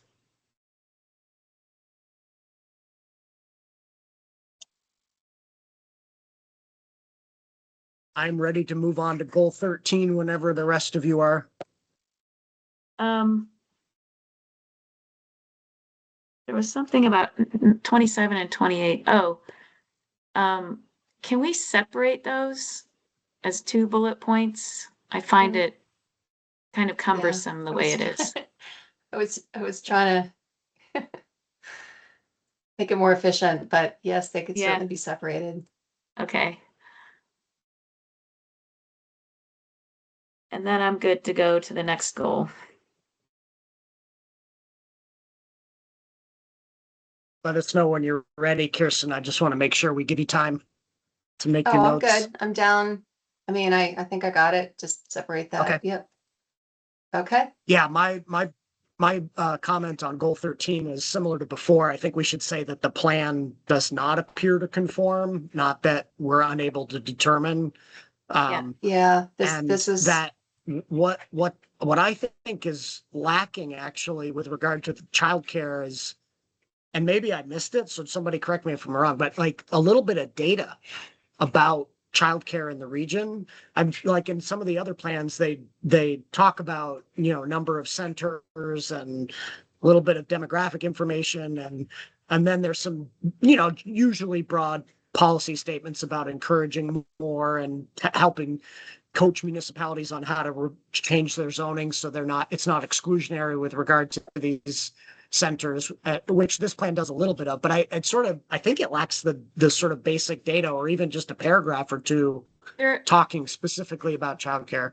There is a reference to a study that was done and an identified need for infant care in particular.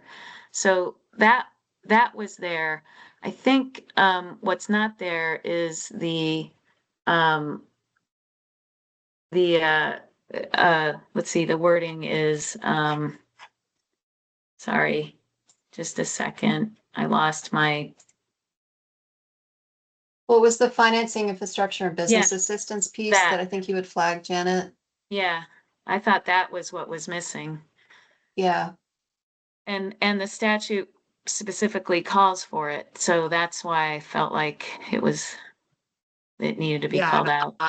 and I'm gonna go on the record to say that I have yet to see a municipal or a regional plan that actually delves deeply into childcare financing and business assistance. So I Yeah. think we need to take that statutory know. piece with a grain of salt and A- tell Wyndham that they should provide a bit absolutely. more data and maybe flesh out a few more Right. policy recommendations. But I don't want to hold Right. their feet any closer to that fire than we have anybody else.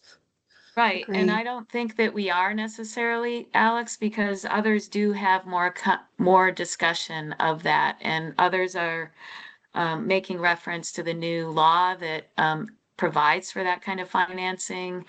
I mean, it's not that the Regional Planning Commission has to finance. It's not that the Regional Planning Commission has to, make a childcare plan. It just needs to discuss it a little bit. So if you hear me, Chris, I'm not proposing that we hold your feet to the fire any more differently than others, but just that you try to address that that wording in this goal about financing to some degree. Like just make some discussion as to how in the region various agencies are looking at financing childcare. Agencies or groups or whatever. And So Janet, should, is there another plan that we could refer to by way of example? Either Oh. maybe one of the ones that's been approved, Yeah. like Northwest or Yeah. Chittenden County or Rutland? Or Rutland. Yeah, I think we could, and maybe I'll look at Rutland after our meeting and I'll tell Kirsten whether Rutland is a good one to do. But I, they all sort of are merging into one as we keep going through here, and I can't remember specifically whether Rutland was one of the good ones on this. So Gotcha. I Okay. can't, yeah, same with Northwest. It's just not clear Yeah. in my head at the moment, but Yeah, maybe Sarah so- can. So I don't know think why my hand is up. what I wanted to offer was a lot of the RPCs that we've been reading also have their SEDS plans, their comprehensive economic development plans, which really get into the weeds and the specifics on economic development. They incorporate them in different ways, but I think a lot of what we're looking for to meet the statutory requirements are actually going to be in the SEDS plan. And it's basically how it's referenced or incorporated. So I think that there's good stuff there. It's just a matter of how it gets incorporated either by reference or pulled into the actual regional plan. So I think just looking to build off of that, I think they will meet it. It's just a matter of how to pull it in to check the box. So I'm apologize, I'm not, the sense plan? What's the acronym? SEDS, the Oh, Comprehensive Economic economic Development development strategy. strategy, yeah. They're federally recognized economic development zones, and they need to Yeah. have plans. Yeah. whoops. I think all the RPCs so far So- have had. Go ahead. So should this kind of content go under the required revisions, or could some of it be under advisory? Like, we're saying you need more discussion, but some of this is sort of like suggestions for how you might accomplish that. Yeah. I mean, maybe a little more specificity with what's lacking in the required revision, but then some of the more Yeah, these advisory. are simple, yeah, these are just advisory. So.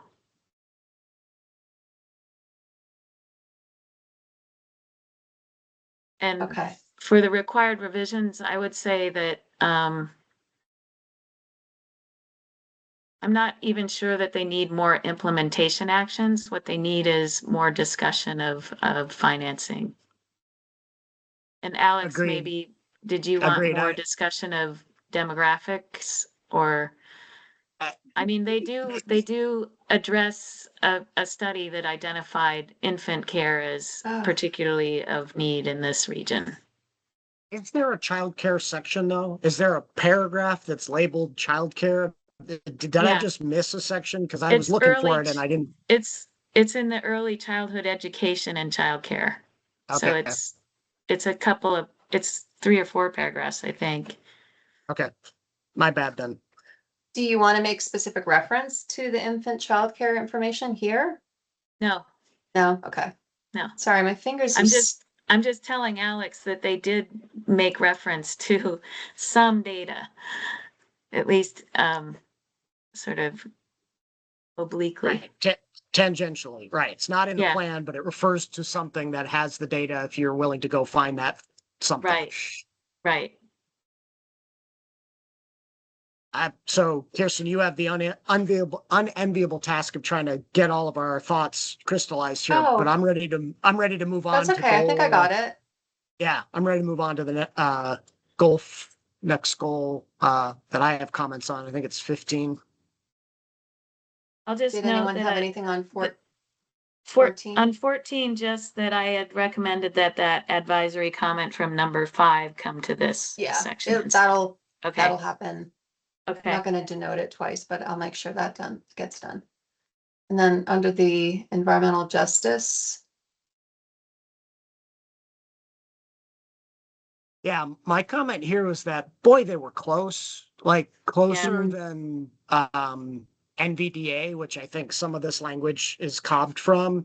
So there is a list of environmental benefits and burdens in Appendix A. Mhm. Yeah. But what's lacking is the analysis of how they're distributed across the region. Like they analyze how the plan addresses them, but they don't talk about where they exist. They only talk about where the focus populations exist. So I think that's the connection that needs to happen in some way, which is really hard to do. But are you on the same page, Janet? Yeah, I am. I agree. And this made it, yeah, so I think rewording this to suggest that that's the missing element. That's the missing Yeah. piece. And the rest Yeah. seems to be there. Yeah. So what about this comment that like the information in Appendix A needs to be integrated into the plan itself throughout the plan? I will would say take that out. for my part, yeah, I feel like if it's somewhere, like for me, if it's in the appendix, if it's in the plan, like as long as the content is there and it all somehow comes together. So Yeah, that I'm was, comfortable. that was my comment, and I like the wording that was just offered in that first sentence in the edits better than this, so. feel Okay, free to so go strike ahead and it. Yeah. strike that. Yeah. And do we want to make reference to these 3, Northwest, Lamoille, and Rutland? Sure. Yeah, I think they're still Okay. relevant for the issue at hand. Okay, and then what about the outreach? Yeah, good question. Chris is here too. I looked, but I didn't look exhaustively, but and someone else had flagged this as appeared lacking.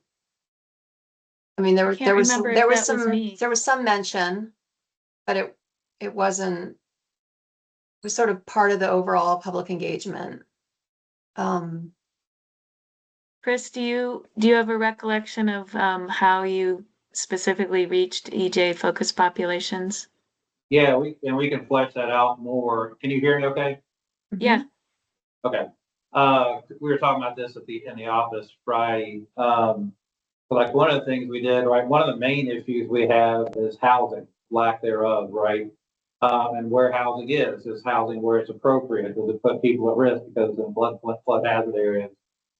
And so we helped form, and we are part of the Southeast Vermont Housing Collaborative, which brings in all, like the entire housing spectrum, right? So it's Wyndham Windsor Housing Trust, Brattleboro Housing Authority, SEVCA, Gathering Place, the whole kind of continuum of care spectrum to talk about, like, especially the housing element, but the other elements of the regional plan too. And they're not, I mean, they're some of the best as far as like trying to engage with the communities that are most at risk. These housing groups in our region are probably the ones who most touch those environmental justice communities. So we've actually done a lot more engagement around that, including also engagement around, the risk to the mobile home parks, especially in Brattleboro, where there's a significant percentage of the population in a flood hazard area. So I think we can further flesh this out and explain who we've engaged with and how, and what the context is. Yeah, I think that'd be great. Yeah, I agree. And That'd be helpful. yeah, Okay, okay, I'm good to move on. okay, so now we're getting into, yeah, this repeats, more, it's not clear how environmental justice focused populations were reached, Right. more information, so it's, Yeah, I Right. think it's good to So keep that, class- and Chris knows cross-ref, what to do yeah. to help address Yep. that. Yep. All Right. okay, basic policies appears to me, Or wait, wasn't Um, there's a section C, go up a Above? little. Yep. Yep, section C. yeah, Oh, that's that is, outreach. that's, okay, sorry. Okay, Yeah, got it. that's all right. Keep going. I'm good, yeah. Element 2.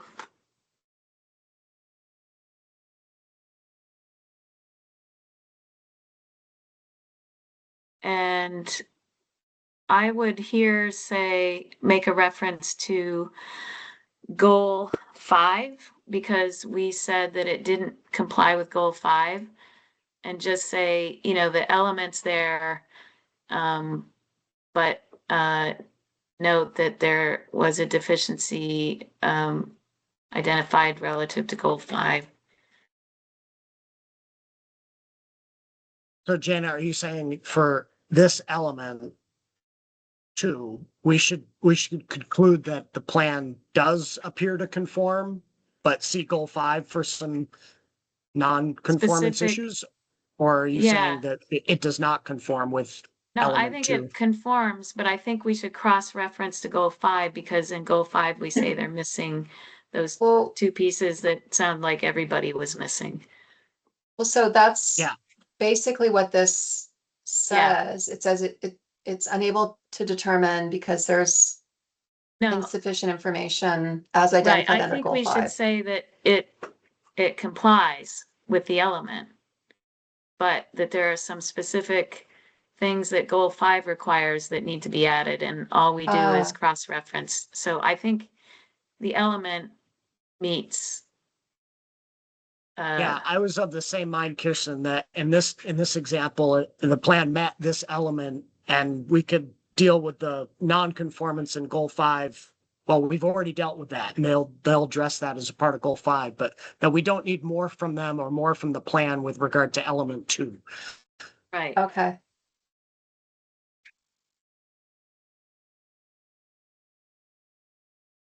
Appears to conform, but look at goal Yeah. 5. Yeah. Yeah. Okay. Comments. Okay. Okay. I'm fine with that. Keep going. Yeah. Transportation. What did we decide about the transportation goal? I think we were pushing all of the issues from the goal to here, to element 4, if I remember Okay. right. Okay. Do you want me to go back up to the element? Not now, just No, I you'll think have we would to, just- after So- today, transfer the information Well, over. the question is the information identified as lacking under goal 5 such that here in the element we would, or under, yeah, in the element that we would say insufficient? Like unable to determine, like, is this conclusion correct? I think I would want to change the conclusion to appears not to conform. Yeah, And then instead of saying insufficient evidence, would just say these are the reasons why it does not appear to conform and borrow, Required- you know. Yeah, required revisions. And Yeah. bring all those elements from the other goal down here, from goal 4. I think that was my contention earlier on goal 4, like the plan meets goal 4, conforms with goal 4, but the issues that were identified are actually element 4 non-conformance issues. So just bring them And down that- and And there was only one. Bridges was an advisory, and then the transportation element needs to be more explicit in planning for the future and should provide a prioritized list of projects. That's all we proposed had. project. Yeah, Yeah, so which I that think would is come over accurate here. under this element, they are supposed to do that. Well, Yeah. I just want to mention too, there is a map that identifies prospective projects. So it's Right, not there's that a it's future map. completely omitted. Yeah, Right, it's just not discussed. listed or discussed in detail that I could ascertain, but others had noted this. Yeah, Well, I think that gets to there's a map, but in terms of prioritization, I think that Mm. is the key part, is the map doesn't necessarily prioritize, so. Yeah, and as much as I love maps, I'm a map guy.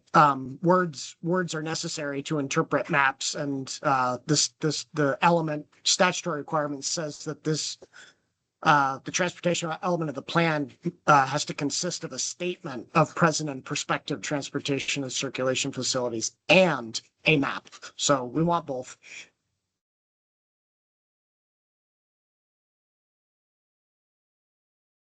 Okay. Keep going.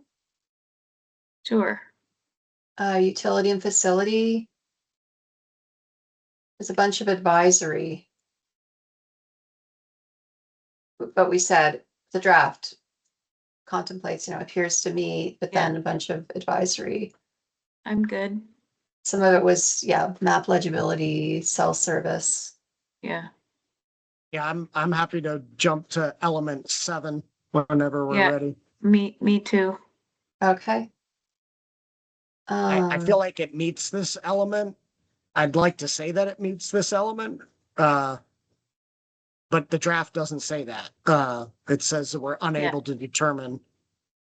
Yeah, I agree. I feel like it meets it. But it's saying something about insufficient information under goals 13 and 15. So I'm not quite sure why that's relevant in this element, but whoever's had that issue, happy to talk about it. I think it's just because some comments in goals 13 and 15 talk about implementation, but I don't think it means That's that, my- I don't think it's relevant to whether or not the element is there. So, That's just my own engineering brain at work. This wasn't a Cross-referencing. particular issue flagged. Like, this was just me trying to decipher goal versus element, and so this can go away, yeah, and we're gonna say meets yeah, and leave this as advisory. yeah. Yeah, Okay. that works for me. Okay, and then the compatibility with other plans. I would, I can't remember right now off the top of my head, but I think maybe as important as the compatibility with regional plans, adjacent regional plans, is compatibility with municipal. And I can't remember if Wyndham looked at compatibility with municipal plans specifically. So let me see. You can keep going. I just want to check. I agree, Does anyone that's a else really have any- important element of it. Does anyone else have any comments on that section? I wanted to discuss it, but I'm also doing a quick check. And Chris, if you're there and you want to fill this out for us a little bit, you want to say anything about how the plan addresses compatibility statement with surrounding regions and municipalities? Yeah, I mean, I don't have the plan open right in front of me, but I think there's a section in there where we actually, I think it's related to where we talk about projects of regional significance. I think pretty 99.9% sure, unless for some reason it just got dropped. We have a whole discussion there about what happens if a regional plan is at odds with a municipal plan or other regional plans, especially for the purposes of Act 250.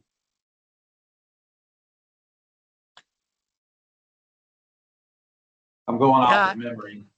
I'm also struggling to find an actual section of the plan where it deals with just the more traditional compatibility with surrounding regions where, most plans say we are adjacent to these regions and along this, area adjacent to, Mount Escutney region, we have these kinds of land uses and policies. And I don't remember seeing that. I mean, I guess, so I would have to look and see, Alex. But part of it is right is we, by law, so I'm going to step away from the plan for a second. Just bear with me. So, right, we have to do consultations with our towns twice every 8 years to make sure to talk to them about like whether or not their plans are comport with our plan and adjoining town plans. As part of our process, whenever we plan updates, we engage with our neighboring planning commissions, including the ones out of state. So we can be more clear if that element's missing, but I'll just say from a functional standpoint, then also, right, when towns ask for us to approve their town plans, we review for conformance with statute, any conflicts with adjoining towns, and then also with the regional plan. So there's both what the plans say, and then there's just the functional stuff that we do, month in and month out. So we can clarify that if you like, if it's missing. I'm not Yeah, remembering off the top of my head. It's not missing, actually. I'm realizing that I just need to look at your checklist, and your checklist qualifies that it's in the implementation chapter, pages 9 through 12. And you do talk. But I'm looking at that and I'm not sure that it completely addresses the requirement. I'm going to jump in. This is Kirsten to mention that a couple speakers back was Chris Campany. Everyone speaking in the room gets picked up as if you're Catherine Gott because that's who's logged into the meeting. So if you can help us with the transcription by remembering to say your name before you speak, will be very helpful. Everyone who's logged in under their name, the transcription captures that is the person who spoke. Thank you, Chris. Sorry about that. So it does address compatibility in the implementation section with adjacent regional plans. It doesn't talk about municipal plans and compatibility there.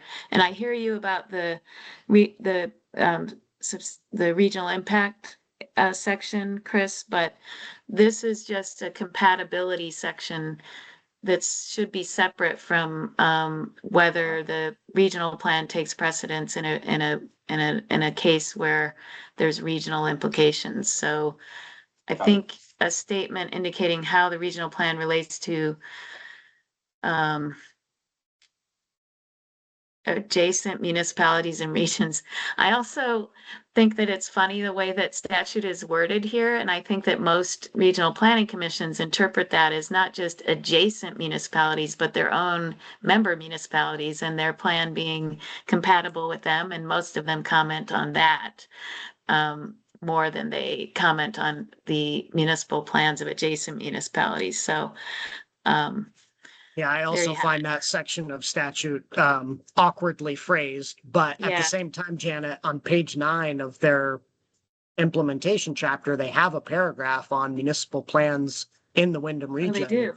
And they don't go into depth, but they do basically say what a lot of these regions say, which is we review we review municipal plans for all of our municipalities, and here are the ones that have adopted plans, and we've confirmed all of them, and the implication is the regional plan is consistent with them because we've deemed those municipal plans to be consistent with the regional plan. So I don't know, it seems like maybe Yeah. they're close. Maybe we don't need to have them go further, but I respect Yeah. your Yeah, feedback. no, I've forgotten about that paragraph. I'm So good. should we say something here, though, about the adjacent municipal plans? I don't know. No. I don't think we want have to. been for the other ones, have we? I don't think Like, we No, have we've either, been, no. no, we haven't. This just came up.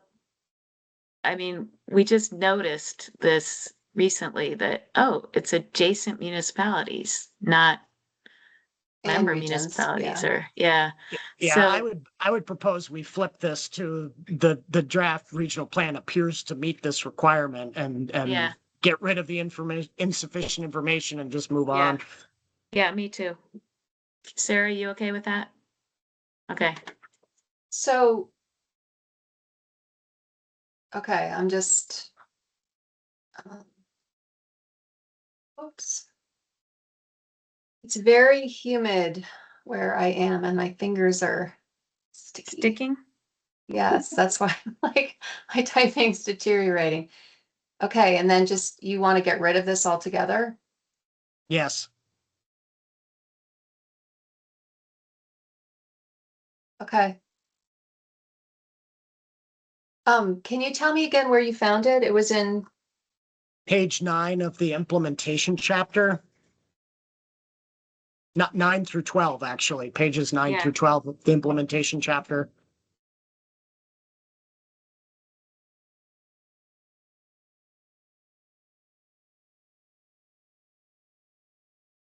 okay.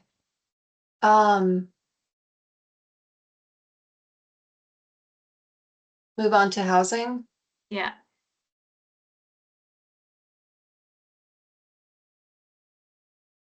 We had talked about moving the issues identified in the housing goal down to this 60%, housing yeah. element. And my question is, I still want to have a little discussion about that because I'm not 100% sure that all of that means that the plan does not meet the requirement. So I'm curious to hear Right. what board members who brought those issues up, like what, flesh it out a little bit more, either to change our minds or just provide the regional commission with a bit more meat to understand where they need to address it. I'm trying to see if it was me, but I don't recall feeling like they didn't meet the element requirement. So, let me see. So I had some comments, but I felt like they met the Yeah, element requirements. I just had 2 comments and they were advisory. Okay. Do you want Must me to have go been back yours then, up to the Kirsten. elements? No, because I mean, it sounds like nobody was suggesting that it did not meet. They sounded advisory, right? Did anyone have required revisions? Well, I think the insufficient housing. information was demonstrate that the designated centers, PGA and village area could accommodate 60% of the housing targets. I think that there was some emphasis on that from the comments received. So I interpreted that was like insufficient information, but I myself didn't have that concern.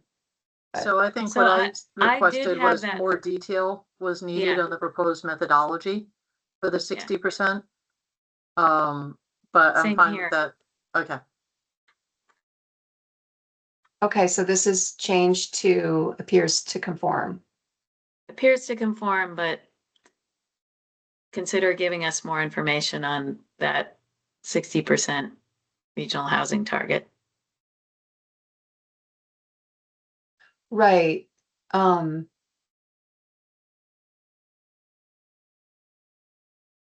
So if it appears to conform, those would all be advisory. They're not going to be insufficient info. Right.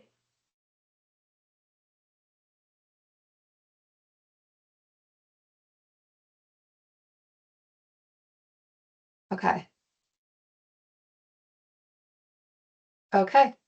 All set with that one? Well, we did have, an issue with, I believe, so this was the housing goal where we had some issues that we were gonna move here was goal Yeah. 11.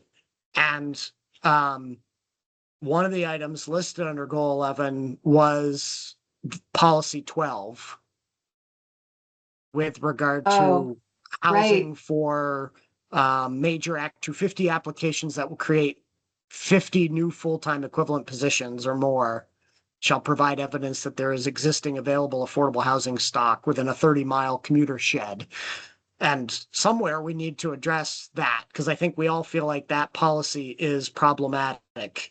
And my suggestion was going to be, like, I know we're talking a bit about mandatory provisions and why they may be problematic for a wide variety of reasons.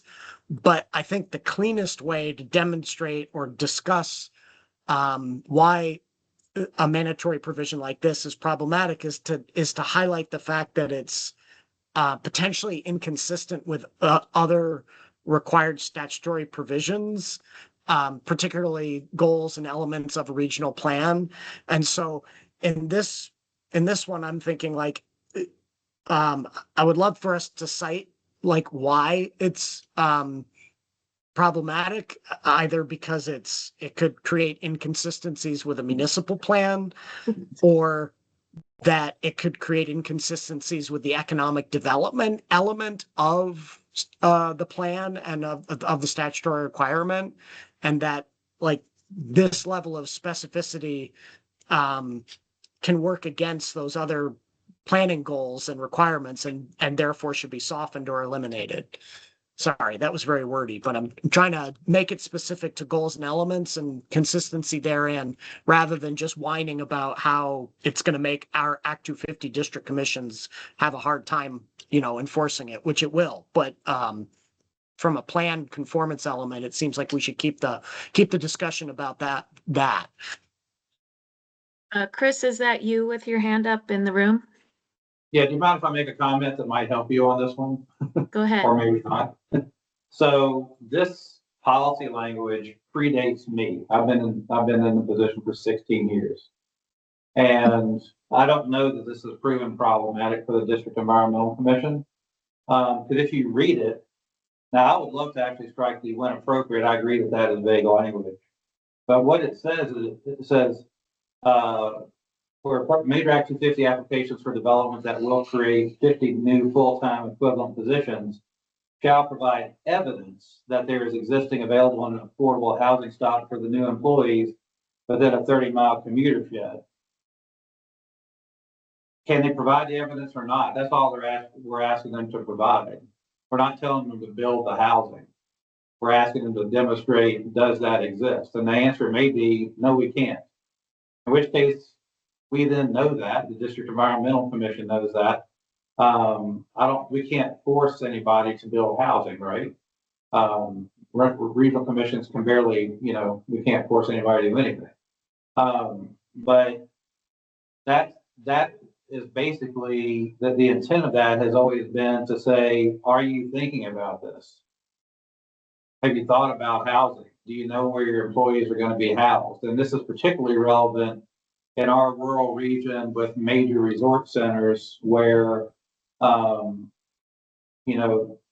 number of jobs are created, but the housing has not necessarily been, and we know what challenges that then creates for the surrounding areas. So the point is, are you at least thinking about this?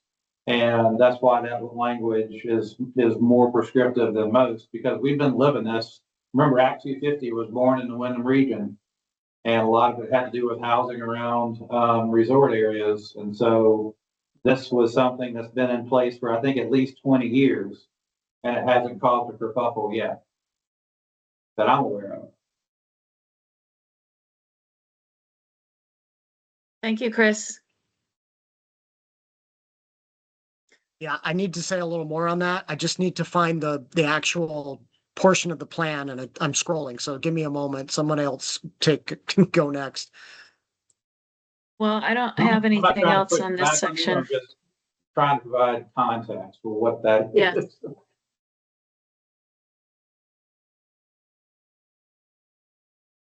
So Chris Campany, sorry, Wyndham Regional Commission, I think you said Chris, but thank you. sorry.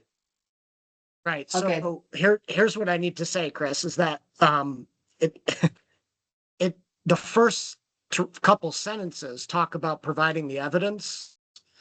The last sentence of this policy says, if housing that meets this requirement is not available, the development shall include affordable housing within the project or a mitigation payment to be used for affordable housing in the Wyndham region. So this is a problematic policy statement, both the front end of it in terms of compelling an applicant to provide evidence, and in the second portion of it, that's saying if you can't meet a standard that we just invented, you have to build it in the project or pay us. And so I don't think it's as easy as saying like it's just providing evidence. There's more going on with this policy statement. Yeah, Sarah. Alex, this is Chris Campany, Wyndham Regional Commission. I just want to, because the public is paying very close attention to all this, it's not pay us, right? It would be pay into Vermont Housing Conservation Board to provide housing, right? It's not pay Wyndham Regional Commission. We don't take money. We don't handle money. Sorry, I just wanted to clarify that. No, I appreciate that, Chris. Yes, that's a good point. The other thing, again, I'm not pushing back. I'll just note this policy has been on a regional plan for decades. Okay, Sarah, go ahead. So actually, I wanted to hear a little bit more from Chris, and he started to, but just a little bit more in terms of number one, you're saying that this has been a policy that's been in place. Has it been deployed and utilized? And then the second thing is, it sounds like there's a thought process into how this is specifically executed, which is not necessarily reflected in the verbiage that's in the plan. So I'd like to hear a little bit more from Chris, if you would. So again, like as I recall, this was certainly within the plan that predated my arrival 16 years ago. That's why I assume it's been there for at least 20 years. But I would have to go back and look at how it was applied, how we commented on it in Mount Snow and Stratton Mountain master plans and others. But what's happened, I do believe, and I would have to go back and look because it's been a few years. I think the District Environmental Commission just chooses to ignore us.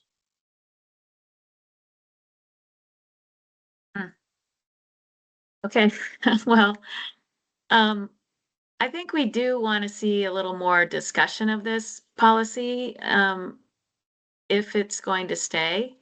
And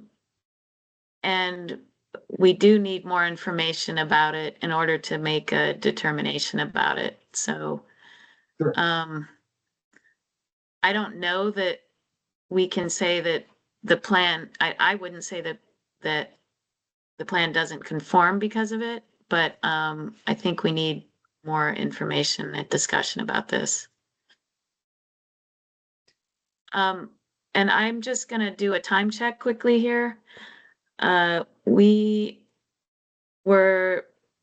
agenda has us moving into executive session at 3:10. We have so we've been going at it for nearly 2 hours here. I wonder, Kirsten, if we need to have a special meeting, or do you think on the 17th, we will be able to wrap this up? Well, could we do it on the same day that we have Two Rivers? And just as a reminder, we don't have a board meeting on the 17th, it's the 18th. Oh, 18th. So if we don't right, get through this right, today, I right. think we will have to find another time other than the Yeah. 17th Yeah, I to think continue this. I think that we should consider putting it on the special meeting So- later this week. What do you think? That would be fine with me. And I think we have time to go through, maybe we have time to finish the elements and then will be part 2, right? So let's try to get through the elements right now and then move on to our executive session material. Okay. 10 and 11.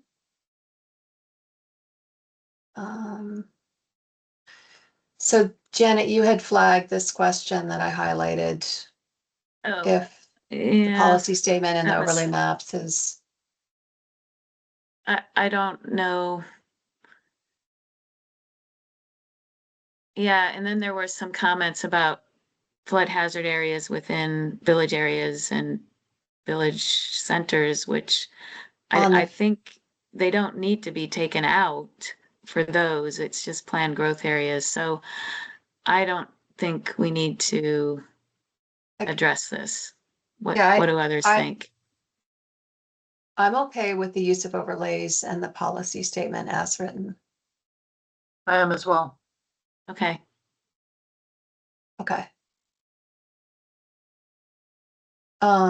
This was a question about like, what's a waste management zone on this map? Just advisory. It's actually two. So, Oh, it's one map. Okay. And then there was something being transferred over from the goal 5 to here, I think. under future land use? No, the Oh, yes. Yeah. the flood And resilience. it will come down. Okay. So do we want to stop here and just get into the future land use when we continue this discussion? It sounds like it, Kirsten. I just want to back up very quickly and say again that I'm concerned about this policy 12 under housing. I think that it has some consistency problems with element 10, the economic development element, which statute says that they are to identify policies, projects, and programs necessary to foster economic growth. And my logic is that if there's a policy that says that a larger employer is not allowed to locate in the region unless they can demonstrate and provide evidence that there is sufficient housing within a 30-mile commuter shed, that might undermine the economic development element of the plan of statute, and that policy 12 could be problematic in that regard. So I don't think the rest of the board is with me maybe on this, but in terms of mentioning the potential conformance or issue under element 10 because of that one policy, but I'm looking for areas to make the case that there needs to be a change in that policy. And I think the economic development element may be one. Kirsten.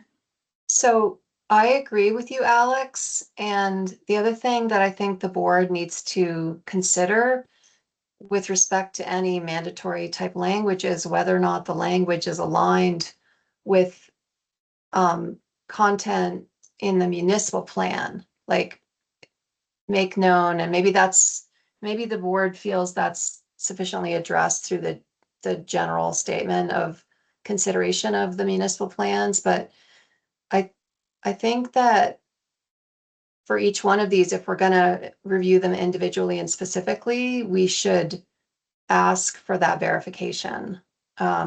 Make sure that it's been considered as part of the review. I agree, Kirsten. I think that if you're going to have some language in here about that, that should be part of that language. Yeah, for additional information.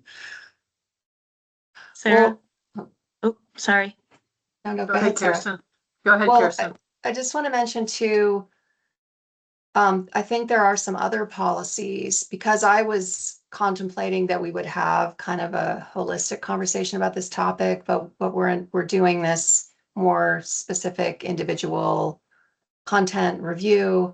I think that there may be some other policies that create inconsistencies, or where we would need more information, or maybe they're simply outright problematic. And so when we continue the conversation about this, I would like to also discuss, and I can tell you which policies they are. So it's number 9 and number 13 through 16 Under which I would- section? of the future land use section, Okay. And 13 through 16? 13 through 16. And future land use section. Yeah, element. and policy Okay. 9. Okay.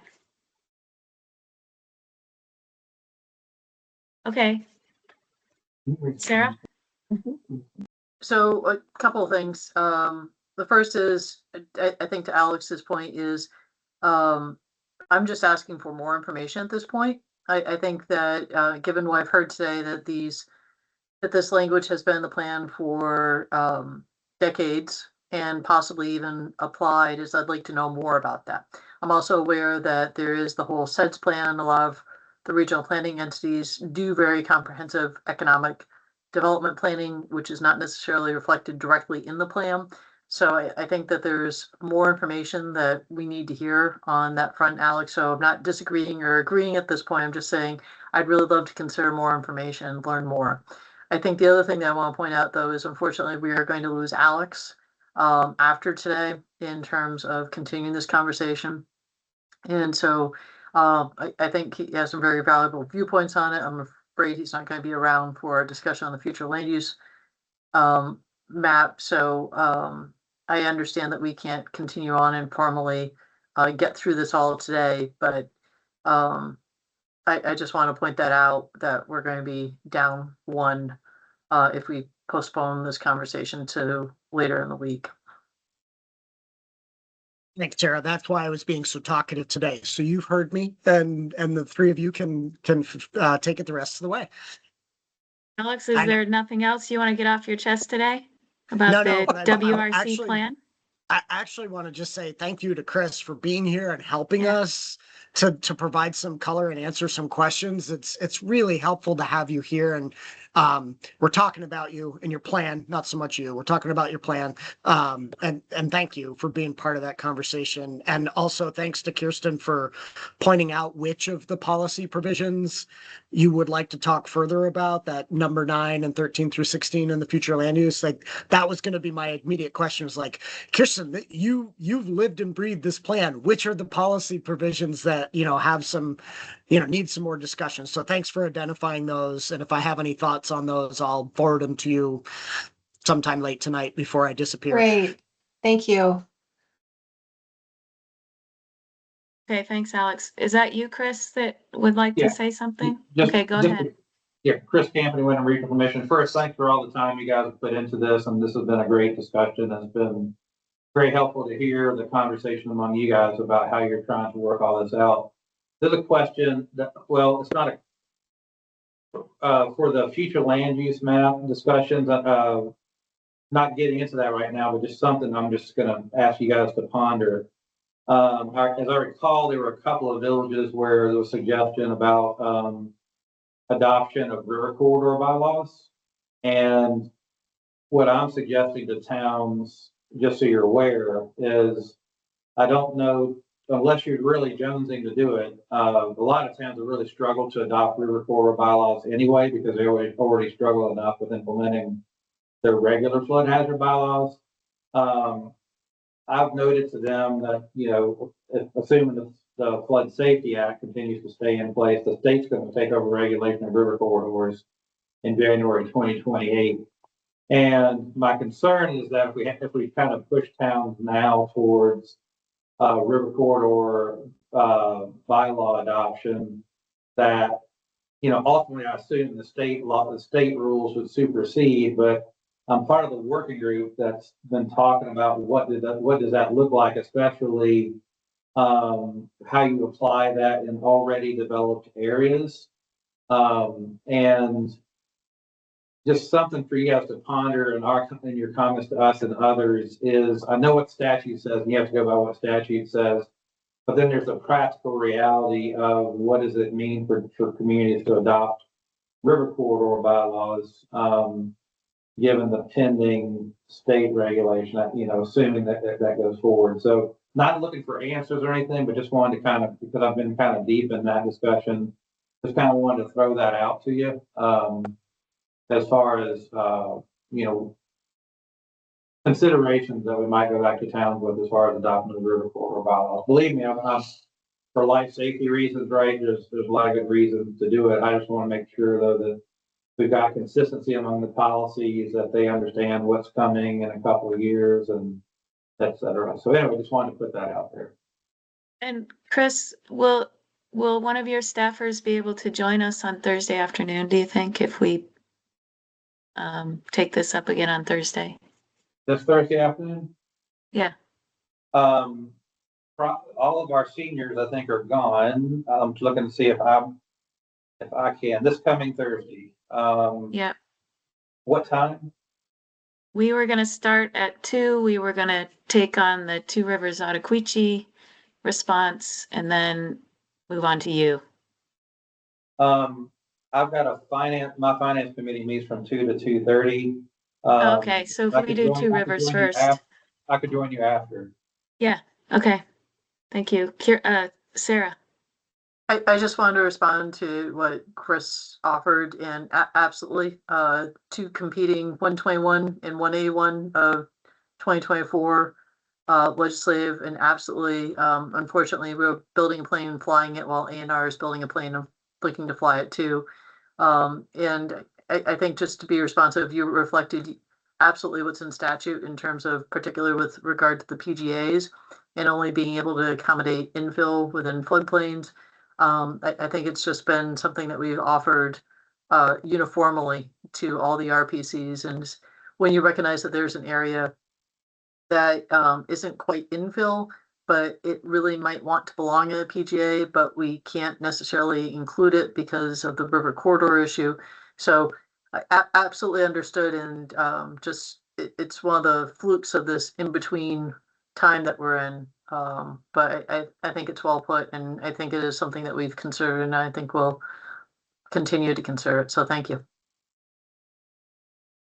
Okay, I am going to ping Brooke.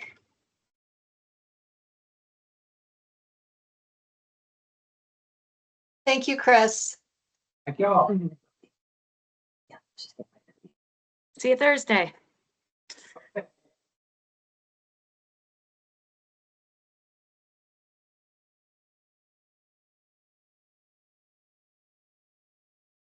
And Brooke's back.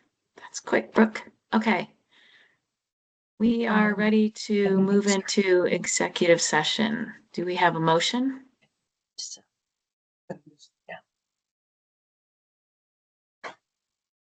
Yeah, I can make the motion.